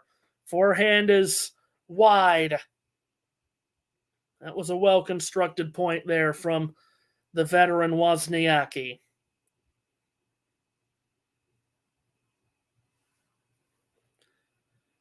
Wozniacki with a break point at the place where she had her Grand Slam breakthrough. Hard to believe that's been 6 years ago. Trying to get back on serve. 30-40, Timofeva goes wide and misses on the first.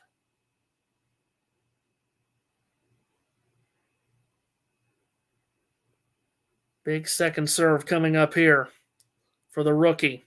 Puts it in. Wozniacki makes the return. Goes up the line now with a forehand. Two-handed backhand, Timofeva. And into the net goes Wozniacki. That backhand lets her down there, and it's deuce. That's a huge point. More big points coming at that. Wozniacki in that run to take the title here 6 years ago, beating Simona Halep in a three-setter in the final. Out wide goes the serve from Timofeva, and Wozniacki misses the return as she launches it long. Timofeva able to save a break point, and now in a position to hold serve here and get to 4-1 in this final set. Timofeva serves to the backhand of Wozniacki. She makes the return. And Timofeva, big backhand up the line. It's only just missed. I mean, narrowly misses. And I think when she struck that, she thought she had it. That could be a big letdown mentally in the mind of Timofeva there, that was not the winner for 4-1. Serves here to the backhand of Wozniacki. Backpedaling to hit that backhand, Timofeva. Up the middle, Wozniacki. Timofeva cross court. Up the line, the forehand from Wozniacki. Now sets up on the backhand and hits it into the net and then slaps the left thigh. Growing frustrated here is Caroline. 5.5 minute long game here. Another chance to consolidate the break. Timofeva serves too deep. 13-year age difference here in this second round encounter. Timofeva, toss up, serve down. Wozniacki, big return with the backhand. Timofeva defends it back.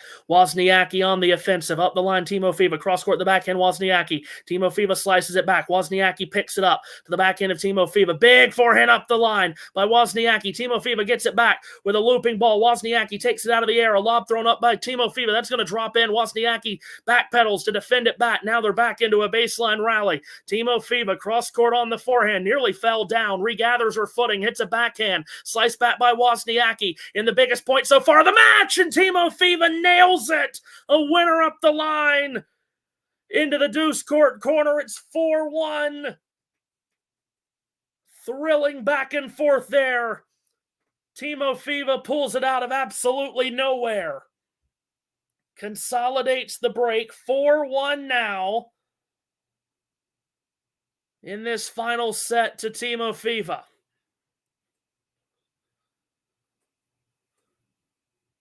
How about this? This could be a big, big result. Real quick, here's a comment. Someone please answer. Was Ons injured or did Mirra show up? I don't know. It looked to me just like Mirra showed up and played out of this world. If Ons is injured, she did a good job hiding it, at least to me. But definitely felt like Mirra just showed up and outclassed her in every single way. That last rally, by the way, 20 shots with Timofeeva coming out on top. And now at the change of ends, up 4-1 in this thrilling final set. Yeah. Again, if Ons comes back in the post-match press conference and says that something is injured, I don't know if it would surprise me from the way she played, but it would surprise me from just how she looked. I mean, she got blown off the court. Wozniacki now 1-4 down in this final set. Serves up the tee, making the return as Timofeeva. Up the line goes Wozniacki. Cross court. Winner from Timofeeva. Oh my gracious. What a shot. Hits the winner, and it's love 15. And it would seem that at the 2-hour and 15-minute mark of this match, that the 20-year-old underdog Timofeeva has taken full control of it. Wozniacki serves and misses. And thank you, Marcus, for that comment. Appreciate it very much. Here's the serve to the backhand of Timofeeva. Oh, my goodness. Drops the hammer with the backhand up the line. For a winner, it's love 30, and this is totally going away from Caroline Wozniacki, the 2018 Australian Open champion. Former world number 1. Love 30. Got to come up with something. Serves out wide. The return made by Timofeeva. Now goes cross-court the backhand. Wozniacki goes with one as well. Timofeeva cranks it cross-court. Wozniacki defends it back. And Timofeeva steps up to the service tee and knocks down a backhand winner. It's love 40 here. And Timofeeva has come from almost nowhere, down a set in this match. 6-1 she lost that first set and has come roaring back. 3 break points for a double break lead. Wozniacki's serve out wide is chipped back by Timofeeva deep. Off forehand Wozniacki throwing it up the line. Timofeeva. Wozniacki cross court. Loop back by Timofeeva. Might go long. It does. 1 break point saved. 2 more still necessary. 15-40. See the final numbers of that Andreeva and Jabeur match. I mean, look at the unforced errors. 23 from Ons.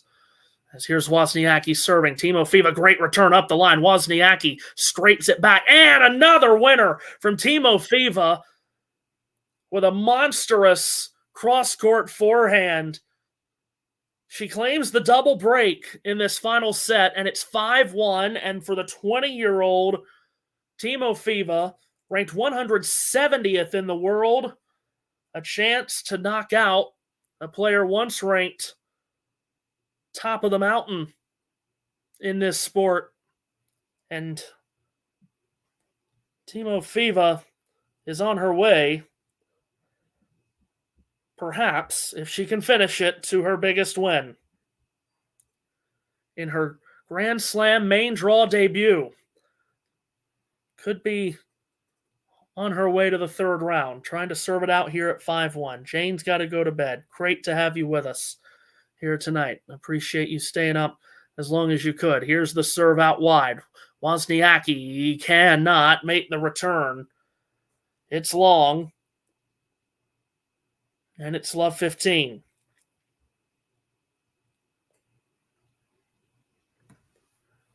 Timofeeva serves, and it's a let. She has one tour title to her name, Timofeeva. Serve here to the forehand of Wozniacki. Off forehand from Timofeeva. That's a rocket. Wozniacki gets it back. Another forehand bomb. Bang! Up the middle, a winner. 30 love. That came in July of last year in Budapest on clay. That one title. Beating Katarina Beindl in a 3-set final.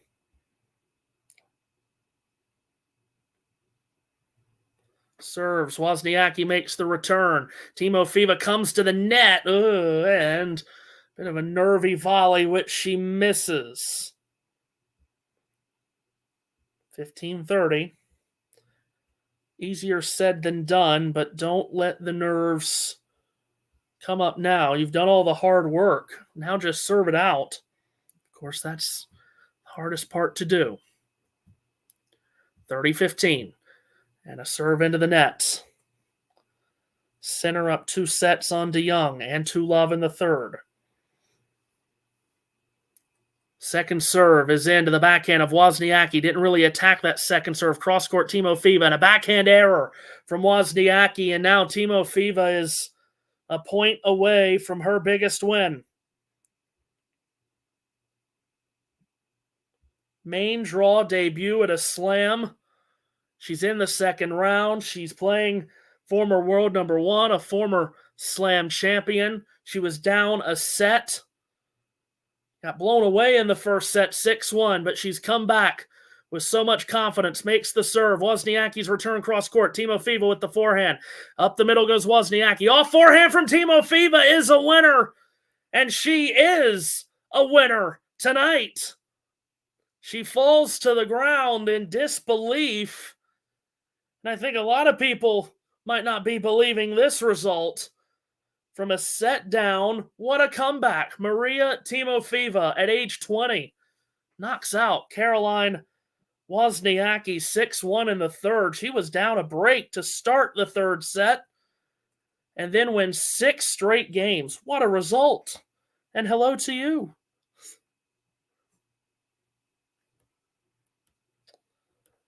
Hopefully I can hear you at some point, but I cannot right now. You hear me now? There we go. Now I can. Yes. Okay, nice. It's always my first concern. It's funny enough, Matthew, it's my first concern when I join a guest. Sometimes I'm on my own and I forget to do a sound check. I'm live for like 3 minutes, but no one can hear me. Unfortunately, if Ghosty's here at the beginning, and he often is, Ghosty says, no sound, dude, no sound, mate. And that helps. But if not, then sometimes, as it happened a couple of days ago, I'm just talking to no one, basically. But I'm not talking to no one right now, Matthew. Matthew, once again, a golden commentary from you on a golden performance from Mirra Andreeva. Yeah, you said it right there. I mean, what in the world? It was interesting. We came on and we were saying, Andreeva, she may be the favorite in this match.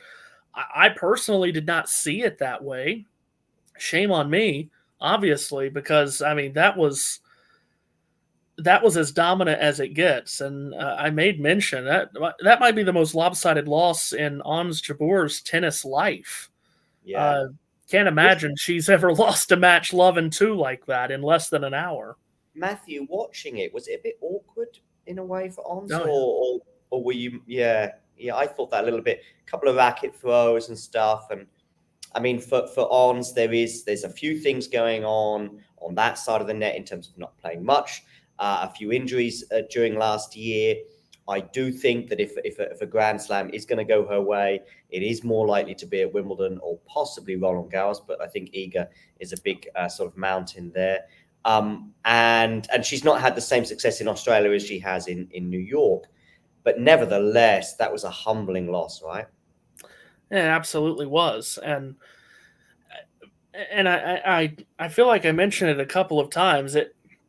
It's a humbling loss. It's a frustrating loss. Every loss is frustrating on some level, but she was hitting some good shots during portions of the match. And Andreeva was just getting everything back. doing nothing wrong. And at some point, yeah, you got that too good. You say too good, tip your cap. But when you do that 15 times and nothing's going your way, you're like, oh my gosh, what do I have to do?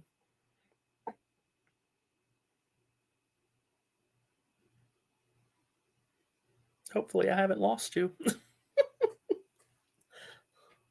Hope not.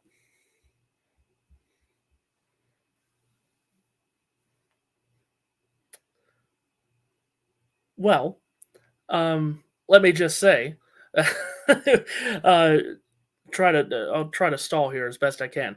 It was an amazing performance by Andreeva, and obviously she's got a very good career, great career in front of her. We talked about how she's picked up 96 spots in the rankings since that run that she had at the French Open last year, and she's only going to get better. We know how this goes.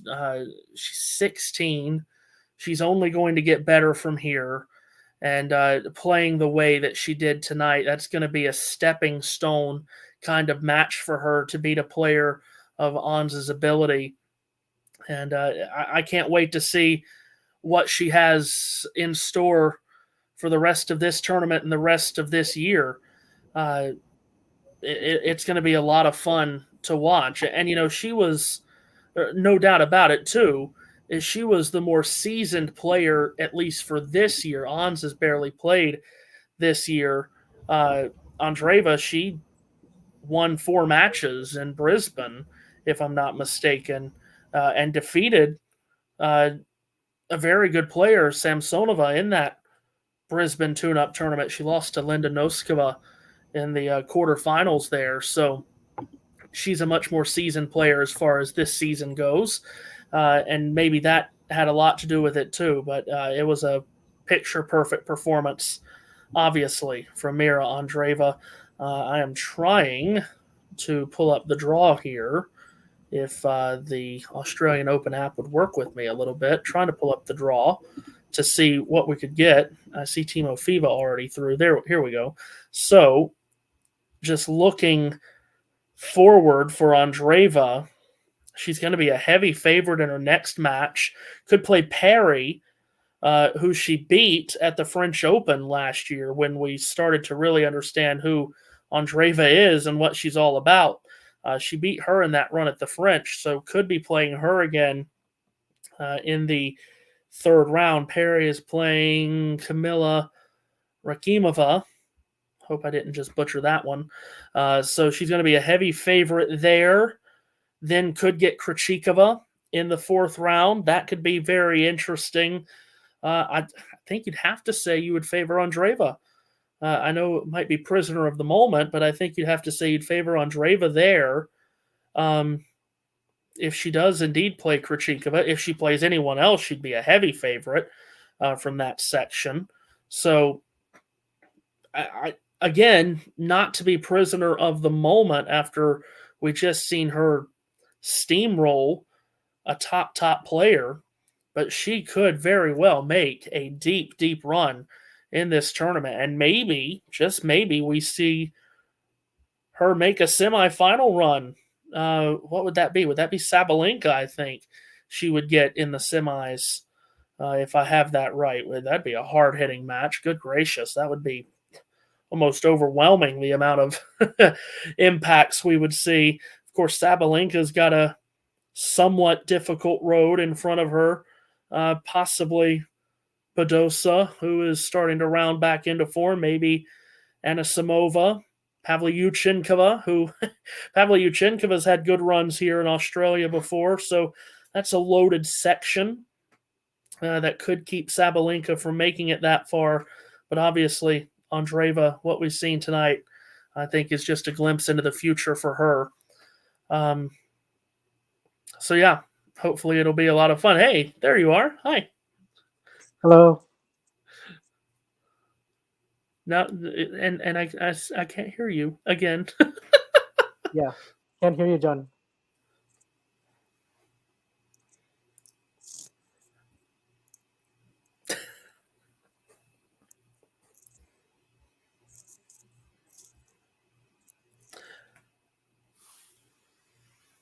So,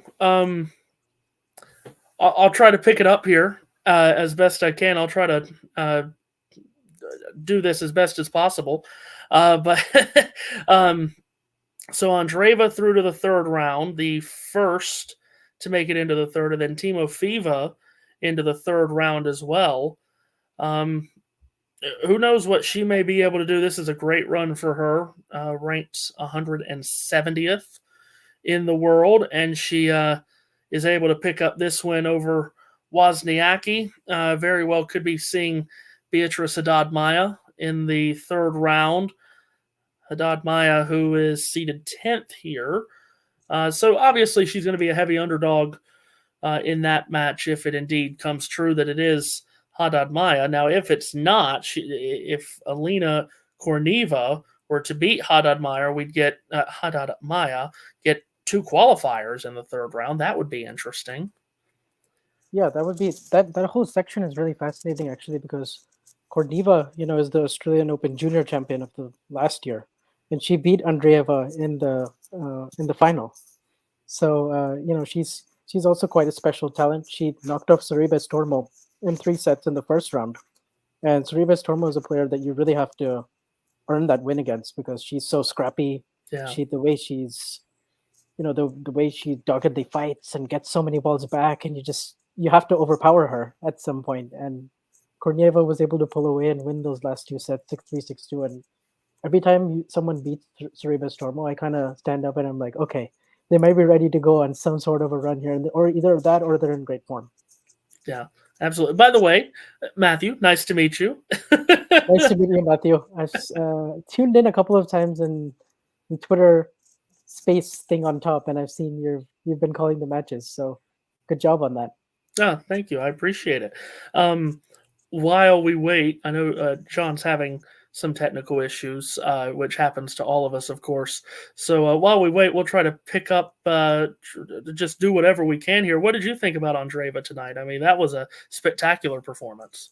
Yeah, that was an absolute masterclass from her from start to finish. There's no question about it. I mean, just what struck me is just how within herself she was playing and how dominant the scoreline still was. You felt like she understood the moment exceptionally well. She knew she had to make a lot of balls and hit super deep and force ons into making shot selection errors or pulling the trigger too early. And I felt like she did such a good job of keeping up the height on her ground strokes, but also knowing when to attack, when to step in, and her serve was on fire as well. I mean, she only lost 4 points behind her first serve, which is crazy. And I know it wasn't the best version of Ons. Clearly, Ons could have used some more reps coming into this tournament.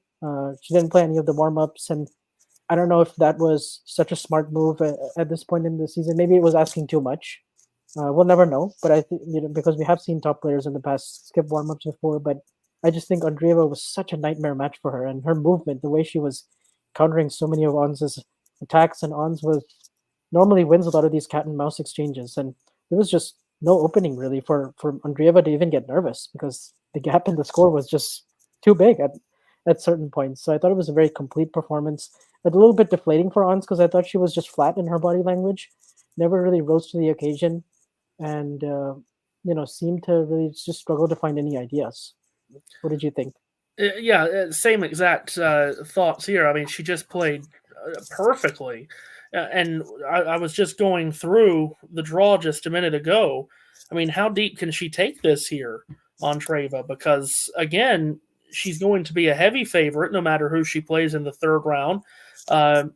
Possibly Perry, who she beat in the French Open last year. And then she gets into a section. She could be playing Krejcikova in the fourth. Obviously, she has a couple of wins against Krejcikova last year, so that's Krejcikova, a major champion. But I would have to think Andreeva would be the favorite there, right? Yeah. I'm, I think the fact that she beat Ons is not so surprising. It's mostly the scoreline. Like the upset itself is pretty minor, just given everything that Andreeva's done in her career so far. But I think I would have her in the quarters, to be honest. Like I think she can probably get to the Sabalenka match. I think the Sabalenka win might be a bit too far, but we never know. I mean, Sabalenka has her own hurdles to get through as well. Possibly Pavlyuchenkova in the fourth round. But yeah, I mean, she could honestly go really, really far, and she has no baggage or scar tissue right now. She's so young, and she's just rising, rising, rising, and I feel like we're looking at a really, really great player here. Hi, John. How are you? Hey, John. Oh, still can't hear you. No. I think you can hear me now, right? Yes. Yeah. Yes. Sorry, my internet has been coming and going the last 10 minutes, and that's why you've been on your own and stuff. Matthew, big thank you. I know that Damien is joining us immediately. If Vance, you can hold on for another 5 or 10 minutes, that would be great. Matthew, thank you for holding the fort. You were the glue for the last 10 or 15 minutes, holding the talking and the tennis together.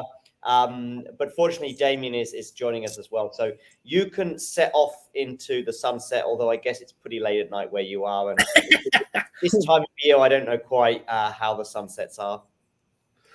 No, sunset for us maybe 5 hours ago. So, but thank you all again. Another fun night. You guys have a great rest of the night or morning or whatever. And we'll see you again tomorrow. Thank you very much, Matthew. Yes, see you tomorrow. Then more or less this time tomorrow. We'll have a chat about which match that'll be. But yes, see you then. Thanks, Matthew. Yep. Thank you. Y'all have a good one. Will do. Cheers. So, Vanch, I know Damien's going to join us any second, and quite possibly I'm going to cover some of the ground that maybe you and Matthew just covered. But first of all, did that scoreline and that performance, maybe both sides of the net, kind of take you by surprise? It did. I think many of us were expecting Andreeva to deliver the upset. Like, certainly the ones who follow tennis pretty closely, but the scoreline was really jarring. That part really surprised me. 6-love, 6-2, and it never felt close. I mean, there was never a moment in the match. Actually, I'll take that back. There was one slight opening that Ons had, probably, and that was in the fourth game of the second set when she managed to get to break point. And Andreeva was up 40-15 in that game. A couple of loose errors that she hadn't been making all match. And I kind of thought, okay, second serve, Ons has a break point. If she can get it back on serve, maybe we might have something interesting here, at least for the second set. But then she goes for this drop shot return off the second serve on the backhand and just kind of floats it. And I felt like that was the one chance that she had to maybe make it a match. Was she a bit desperate at that point, maybe? I think so. I think she was just struggling to find options out there and never really like I saw this lengthy moment in the after the first set where she was talking to her team and she just never really found the groove. At least her timing seemed to be off. Just the shot selection at times was a bit questionable, and I think maybe if she played a tournament coming in, or maybe had a few more reps under her belt, maybe we would have seen her a bit more match sharp.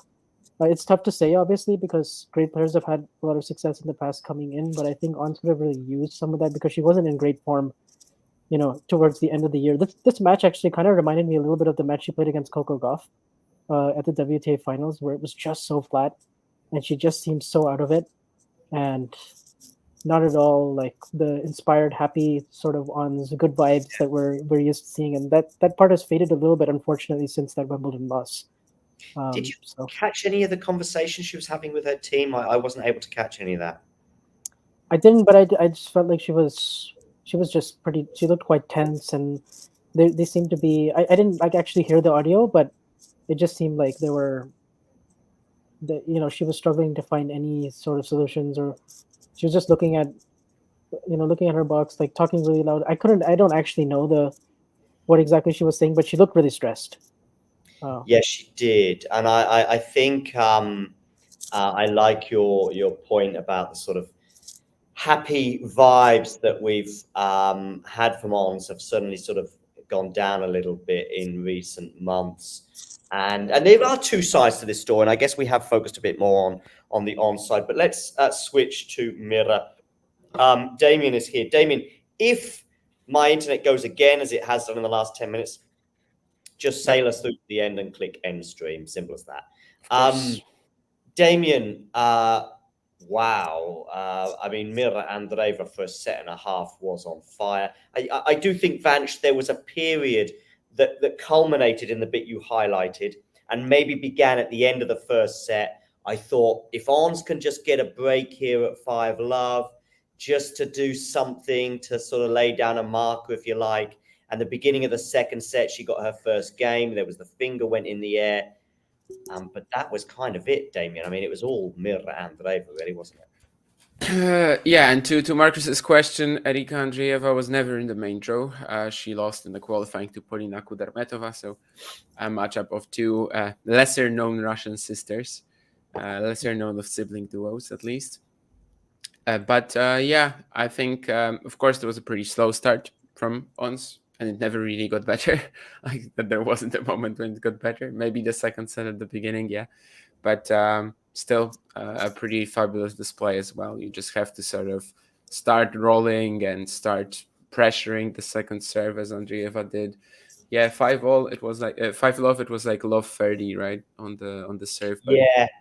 Then she had, I guess, this one point where she asked for a close call, and like the ball was like clearly on the line, but otherwise nothing really to do there. But yeah, Andreeva just never really gave her a shot to return to the match, to give her a game, just a few errors or something like that. No.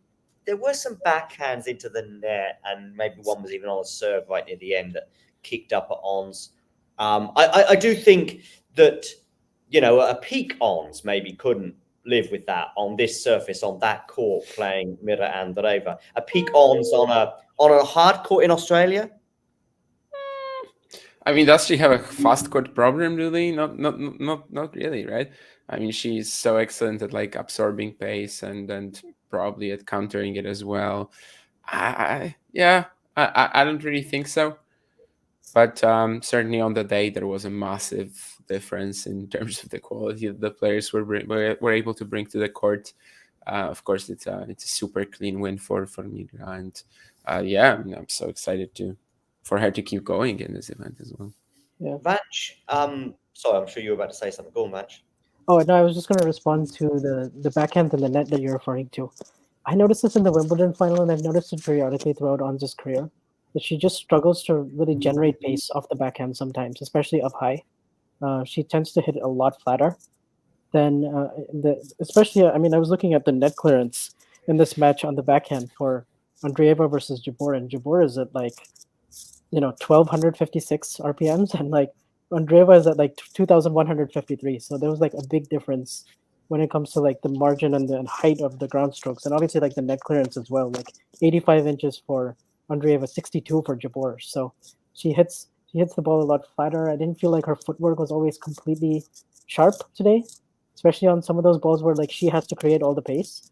And so Andreeva was just so smart, getting so many balls back so deep, and with a lot of height, and at times also flattening her backhand out like really well, going back behind on. So she was like really, really aggressive, but in a sort of contained way that it felt like she could maintain this for 5 sets if she had to. It was that kind of high margin. So there was a big difference there that I felt like was important. Damien, what's happened in the last 12 months? Because a year ago she was in, this is Mirra Andreeva, of course, was in the Australian Open junior final. She was asked on the court at the end of the match, like what's happened, and Andreeva didn't elaborate too much, but she did say that she's a different person. Well, of course you would be, I guess, from 15 to 16, but I think she was talking about on the court as well. Like, she's obviously really grown into the tour, and it's just, I mean, I'm just trying to think where are we at with her as a 16-year-old? I mean, her performances and results are actually better than Coco Gauff's were at this age, right? At this age, yeah, definitely. I mean, well, maybe not definitely. Yeah, that's debatable, right? Because Coco did make two fourth rounds. She had a Wimbledon. She had a Wimbledon 4th round, but probably in other tour events wasn't as impressive as. Or I guess she won Linz as a lucky loser. Yeah, she won a title and she made the 4th round of Australia. Top 10 wins. I mean, that's obviously Mirra's first one. She beat Krejcikova, I think, when she was like on the cusp of the top 10 as well. I think Coco beat Kiki Bertens, I think, on the way to the Linz title. Kiki was top 10 then. But, yeah, she did beat Venus as well, and Venus was like top still. I don't know. Is it because of Andreeva's style of play though that I'm thinking bigger things for her, because maybe Coco's style of play, obviously very different. Maybe Coco is 19 and has won a slam title, so now, yeah. Yeah. I just don't know where do we put Andrea? I mean, for me, it's there. You know, people out there can debate, and maybe that's another Twitter. If she can get to the quarters of this tournament, then now we're really talking. Now this is like, yeah. Then Hasn't she got to beat Sabalenka to do that? No, Sabalenka would be in the quarters, but if she she has a super nice draw to the quarters. Like she legit should make the quarters. I also don't think it will reflect that much on her if she doesn't. If she were to make like the fourth round, that still be pretty good. Like lose to a really good version of Krejcikova. She's beaten Krejcikova twice, so that makes you think that's a good matchup for her too. Yeah, I mean, definitely, it's a decent opportunity for her in the third round, playing Rakimova or Diane Perry. Like she's gonna be a pretty hefty favorite there, and Krejcikova is in no way unbeatable at the moment. So certainly not exactly inspiring right now. The opportunity is absolutely there. It's there to be taken, and but I don't think it will really reflect on my thoughts on her if she doesn't take it. Like everything is fine, and when she's 16, and I can't remember if it was her. No, I think it was Kornieva actually. And of course, they both took slightly different paths after the Australian Open Junior Final last year. Kornieva trying to chase that Junior Grand Slam, not even playing the US Open when she had the ranking for it. But Andreeva just instantly emerging onto the tour. But of course, now they're gonna both be playing a pretty full schedule. But basically, I think it was Kornieva who just said that it's all about growing into the sport and the body and etc. and taking everything very slowly, which clearly has been more of a thing for her than for Mirra, but still for Mirra as well. Last year, she was also scheduling herself pretty carefully. I know some of that was because of the age limit, but not everything was due to that. And I just don't really feel like her results at the moment will be defining for her or something like that. But of course, if she makes the quarters here, and especially if she would beat Arena, that's a completely different story then. More weapons than Coco. That's maybe where I'm at this age. Coco has the big serve. Coco has the backhand. Yeah, she has the movement. Maybe the forehand is It's arguable. It's arguable. But also, I don't think many people were saying Coco's forehand is a weakness in 2019. So it's only not later yet. on when not yet. Yeah, after the pandemic or later when it started to get exposed a bit more. But it didn't become fully clear, or at least she was so good for her age that no one really cared about that yet. Because I believe that even if you watch, I don't know, Goff, Venus Williams, which is probably where most of us saw us for the first or second time at Wimbledon. That I think even if you watch that, you're gonna see a lot of forehand chunking and and probably shots that are basically broken down even and then not either go 2 meters behind the court or just barely fall into it. And but I don't think it was really a point of discussion yet. I think it really only became one when she went so high that everyone just started looking at why can't she keep going, whereas at first everyone was just sort of in love with the prospect, in love with the how good she was for her age, which I think for Andreeva is also going to be the case for a while. That maybe we just start seeing some flaws, we start seeing some issues once she actually is sort of okay, she's this good, but why can't she be even better? Which I don't know if this plateau of sorts even happens, who knows? But for now, of course, it's pretty clear that while she's not a Grand Slam title contender of the first or second tier yet, she's definitely up there in the top 20-ish best players in the world for sure. Yeah, for sure. And you can always win a slam with this, especially on the WTA. So anything is real, really. Anything is possible. But of course, Sabalenka in the quarters so far is looking like a pretty big deal for her, especially considering how their previous matches, was it one or two? Madrid one. At least, definitely Madrid. Yeah, I think Madrid was where she had those results that were wow.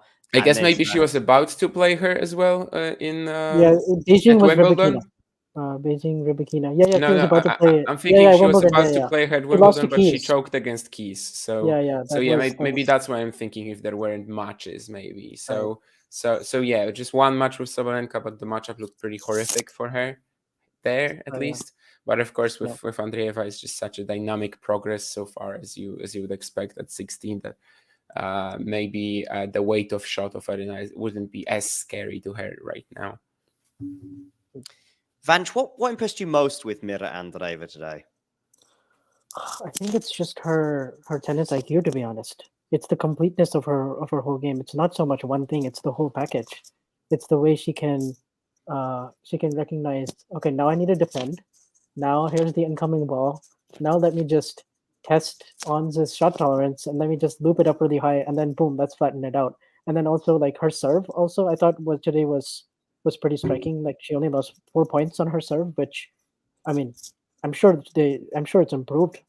I'm sure it's just been progressively improving. So that's you add really good defense to more offense like that, and then the way she was also mixing in drop shots, she was pinning ons behind the baseline.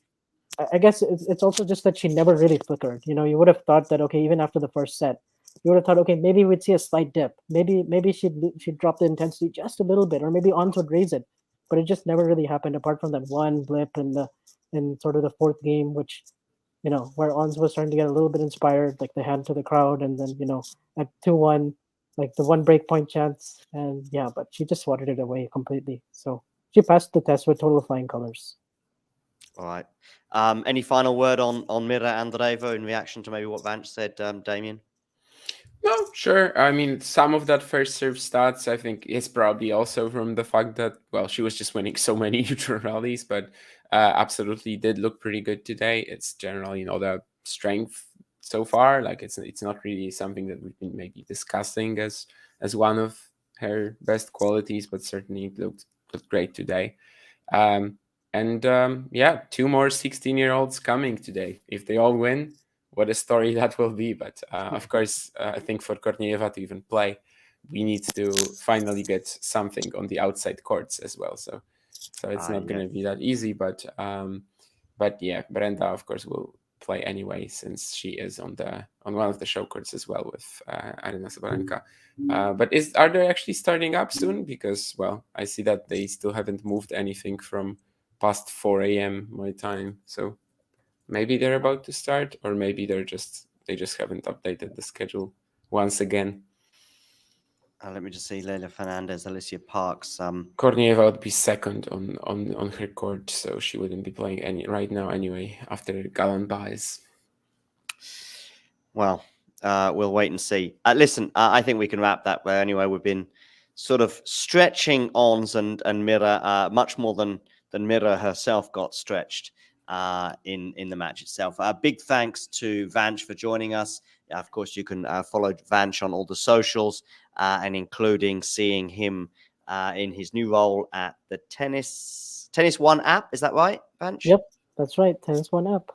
Yep. So you'll catch Vanch there, and you can also give him a personal follow, and then find him on the Tennis One app too.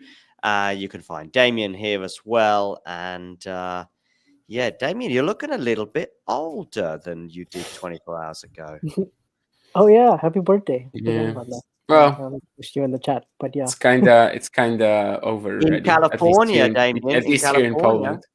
Yeah, it's still your birthday. Technically speaking, I was born about 6 hours ago, at 10:13 p.m. Polish time. So it's over by now in Poland. But of course, Vanch, thank you. You can still wish me happy birthday. And in fact, John, I think you just lost your right to about 8 minutes ago, didn't you? In Brasilia, yeah. But I did so personally about 12 hours ago. So yeah, you did that, but right now you cannot do it anymore. Thankfully, I honestly don't really like birthdays. I know. I guess though you didn't. But I probably looked like a jerk in the group chat that we're in, because I'm about the only person that didn't wish you a happy birthday there. Not as far as you're concerned, no. But I was like, I can't do it twice. I can't do it. I'm often that jerk who doesn't, when everyone wishes someone a happy birthday, I don't. But I guess I just don't care, I don't know what we're celebrating here, really. Like, There's nothing. There's no reason to celebrate, you know. The And I'm not anniversary of saying the that event. because I'm afraid of aging or whatever. I'm not at that stage yet. But yeah, I just don't really see the point. It's just a normal day to me. Yeah, yeah. I think that probably came in my 30s rather than in my 20s. But yeah, now I don't care anymore. All right. Anyway, big thanks. Of course, age is but a number. Whether you're 16, 24. I have no idea how old Vanch is, but I know it's somewhere in the 20s. 23. So 23. Vanch, Yeah. I didn't realize. I thought maybe you were maybe 1 or 2 years older, not because of appearance, but because of professionalism and aura and Oh. I don't know, some other stuff. I'll take that as a Wow. compliment. Wow. Yeah, you should. Yeah, I mean, listen. Yeah, but by the way, Oh no, okay. Jessica Pegula? it's not. Yeah, exactly. I thought of that. I thought, well, at least I'm doing the Pegula thing. It's not coming from a place of authority anyway, Vanch. So, but to be honest with you, I think when it comes to age, it's not necessarily about how you look; it's what's going on around you. I mean, when I'm hanging around with Damien and Mario in Bonn a year ago, it's like, oh, maybe I appear younger just because I'm with a couple of young dudes. But if I hang out with a bunch of 50-year-olds, then suddenly you're added there. But yeah, just Vanch, you're at the beginning of your career then, so you've got you got some things to look forward to. Not everything to look forward to, by the way. There's going to be a few bumps in the road, Vanch, but and you, Damien. So Vanch is younger than you, Damien. Yeah. I guess. Yeah. How old are you now? You're 25? Hmm? Are you 24, 25? 25 now. 25? Ooh, Okay. quarter of a century. When's your birthday, Vanch? September 20th? Did we do a group happy birthday for you then? I don't know. Normally we see these things on social media, like on I don't like remember. on first third person to alert me to Damien's birthday was Jake. I saw a tweet from Jake. Yeah, I have to get this off my Twitter because I did get it off my Facebook. Yeah, which that's is how I good knew it because was your Twitter. It said today's your Yeah. birthday, and then just a bunch of balloons. Yeah, the balloons, I have to get this information off my Twitter. I did get it off Facebook a few years ago, which I think was a great decision. I stopped getting all these messages from people who didn't care anyway, which now means that I get 5 messages, 5 phone calls, but these are all that I want. Like these are all, phone calls and messages that I want from people that care, and not from people who just saw it and were like, I have to send him the happy birthday. So yeah, I have to take this off my Twitter, I guess. But maybe I'll do it for There's next a bit of a year. Larry David vibe from Damien in on this topic at least, and maybe others. No, Vanch? A little bit, yeah. That's what makes Yeah. him unique. So Yeah, exactly. I'm not sure who Damien knows who Larry David is, but Larry has an issue with the birthday song in particular. Is one episode when he just tells everyone to stop singing it, and it annoys him. Anyway, listen, big thanks to you both, and let's say catch Damien and Vanch on all the socials. If you're not sure what they are, I've just put them up on the screen, and I can quickly put them up on again. And if you're watching retrospectively, you can put pause and then give them a follow. And you can also get in the comments section below. Anyway, I'm going to finish my beer. Damien, it's 4 a.m. where you are. It's just past midnight where I am. And I guess it's about 9 or 8 p.m. where you are, Vanch? 7:12. Close enough. Close enough. I wasn't far off, but I think I'm 5 hours behind. And I guess they will be playing on the outside courts, by the way. So we do have hope that all 3 16-year-olds WTA clashes will happen today. And who knows? Maybe they will all win. Maybe we'll have an Kornieva, Andreeva Australian Open semifinal a year after their junior final. That would be quite something. That would be. Yeah, it's not happening, but it would be like the most amazing thing I've ever seen. Especially as that final is like, the best junior final in history, I think. So what was the score? Tight, super tight, 3 sets over 3 hours. Kornieva won. Yeah, I think she was halfway into the calendar Grand Slam. Both of the junior finals last year were really good, right? Because they also had Tian against, or at least tight. I don't know about good. Blockstein, I think, was a little weird, but probably Kuzuhara Menchik was the stronger one from 2022. despite it being Bruno. But you know, the story with the cramps and when she getting taken off the court in a wheelchair was yeah, that was something for sure. What's happening? Sorry, I know I did say we're wrapping up, and we are, but Alex Iala, I think she lost in qualifiers, didn't she, to Pedersen? Well, she definitely didn't play the main draw. That's what I can tell you. Yeah, she lost, I think, at the first round. Yeah, I was Yeah. hoping, I was thinking if I should want to watch that match, and I didn't. I was kind of surprised to see Peterson playing qualifying as well. I'm very used to her just being in the main draw range. Where did I see her? Was she in an early round in maybe Monastir, Ayala, last year? And I think she lost in the first round, maybe to Mertens, actually, which was obviously it's not a bad loss there. But yeah, she's another person on my radar at the very least. But anyway, let's give this a wrap so that way we can concentrate on some of the action on the outer courts that is hopefully going to get underway. And of course, on the show courts too, I know Yannick Sinner was in action last I saw. I guess maybe he's finished. He's not in action anymore. Yeah, he's not in action anymore. A friend of mine texted me at 2-all saying like, "Oh, this is a nice stat from Jesper," and instantly Sinner was able to just pull away. And yeah, just I think I said something like, it's just hard to imagine a universe where at least one Jesper de Jong service game in a set against Sinner doesn't look like the one in which he lost serve first. But then it actually turns out there were two in every set that looked like this, and it was a pretty scary display. Absolutely. I'd be very surprised if Sinner doesn't make the semis. Some people were complaining about his first round performance even, but well, yeah, he did win in straights against Botic. I didn't really watch it. I didn't really follow it, but today he was pretty fabulous. So. Another loss for Botic after coming on talking tennis. Vanch, I know. Yeah, Vanch, your semi-final picks, the 1 to 4 seeds. It's a little easy now, and I know you put an asterisk in the tweet by saying, "Well, it doesn't happen very often." So you're sort of trying to, and it doesn't happen very often, but it's still, it's. If you put 4 unseeded players there, or 4, outsiders, let's say, then. But the problem is when you, and I don't blame you. But the really bold thing, John, the really bold thing is, have we ever had top 4 on both the WTA and the ATP at the same time? Because that's literally banking that none of the 8 players are gonna. Vanch, it's not bold. And I love the way you though. I don't think that's ever happened in the open air. Okay, I checked on the women's side. The last time that the top 4 seeds were even in the semifinal, this is just women's alone, was 1993.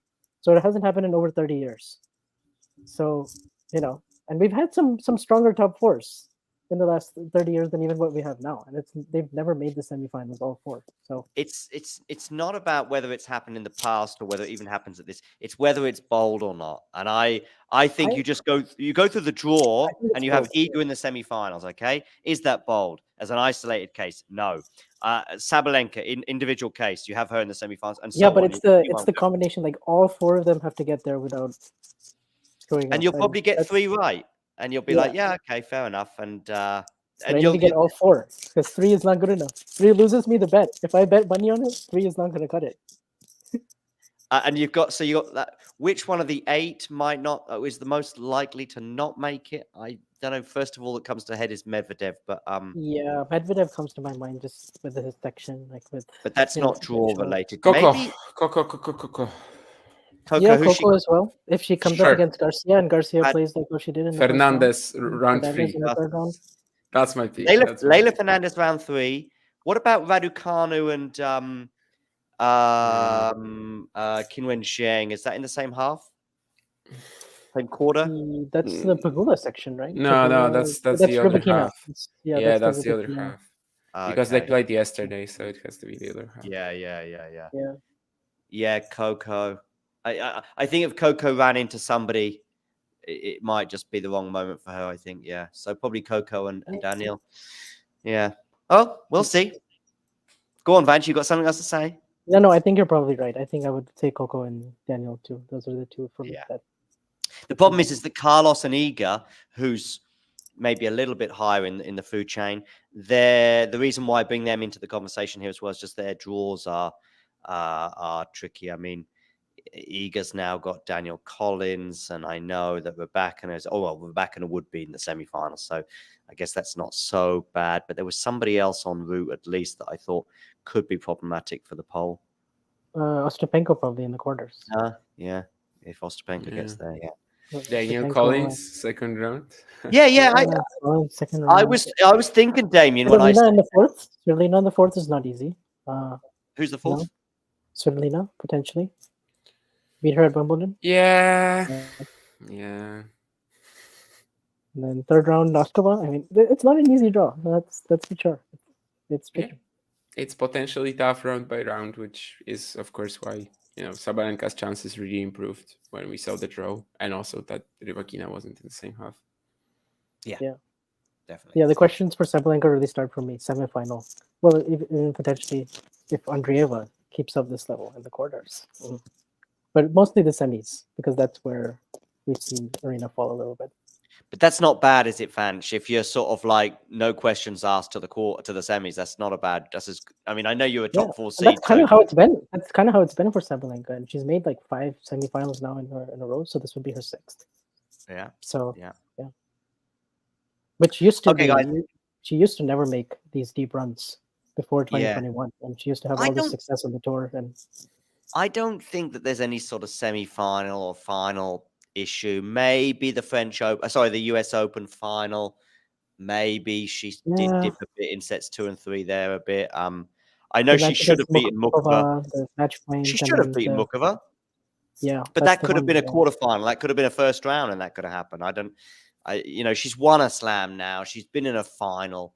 There's too many wins at the semi-final stage to say that she's not able to get over that hump. Yeah. If you were betting on it, you'd probably say she wins another major before her career's over. Oh, yeah. Yeah. Yeah. I mean, well over 50-50, no? But much better than 50, like 70-80% chance that she wins another major. Who? Sabalenka. How about this? Better chance than Medvedev? Yes. Second? Yes. Easy. Right? Easy. Yeah. I mean, easy. She's still among the 2 best players in the world. Medvedev is hardly there. And he also has only one surface. Yeah, exactly. He only has one surface too. Yeah. I think the over and under question. Go on, Damien. Yeah, I just want to say I wish he was as good on grass as I once thought he was, but probably not. The over and under question with Sabalenka probably gets a bit further down the line, 3, 4, 5, or something like that. Where so 2 is you're putting the money on that if you've given me 50-50. 3, I'm wavering, but I'm probably going yes, and then there's probably a figure not long after that where you probably stop putting money on it. Yeah, I mean, we often talk about how it's like such a big hump to get over win your first major, but I also think like the difference between 1 and 2 is still pretty big. Mm-hmm. Like if you have all these chances and you only end up with 1, a lot of people are going to be like, well, you could have had 2. Yeah, I mean, I'd love to know the honors list for players that have won 1, but probably been in 3 or 4 other finals. Mikhail Stich certainly has been in at least 2 others. I remember him talking about it, that he won Wimbledon, but he does think about the French Open final. He does think about the US Open final against Agassi and how tough that was, mainly with the American crowd. And of course, we've got Dominic Thiem with 1 win and 2 losses, I think. Daniel Medvedev is 3 losses, is it for Thiem? Yeah. Oh, yeah, 2 at the French, yeah. And then Medvedev is 4 losses, is it? And 1 win? Yeah, 2 losses to Djokovic, 2 losses to Nadal. All of them against the Big 4. I know, like, post-prime Big 4, but still. Yeah, I mean, if he doesn't win another one, then obviously everyone's going to point to the 2022 final. Yes. Most definitely. But now he has more issues, like just like his whole generation. He has a big issue, and that issue is Alcaraz, Sinner, Rune. Like the fact that the young guys are more talented and simply already better, at least in the case of 2 of them.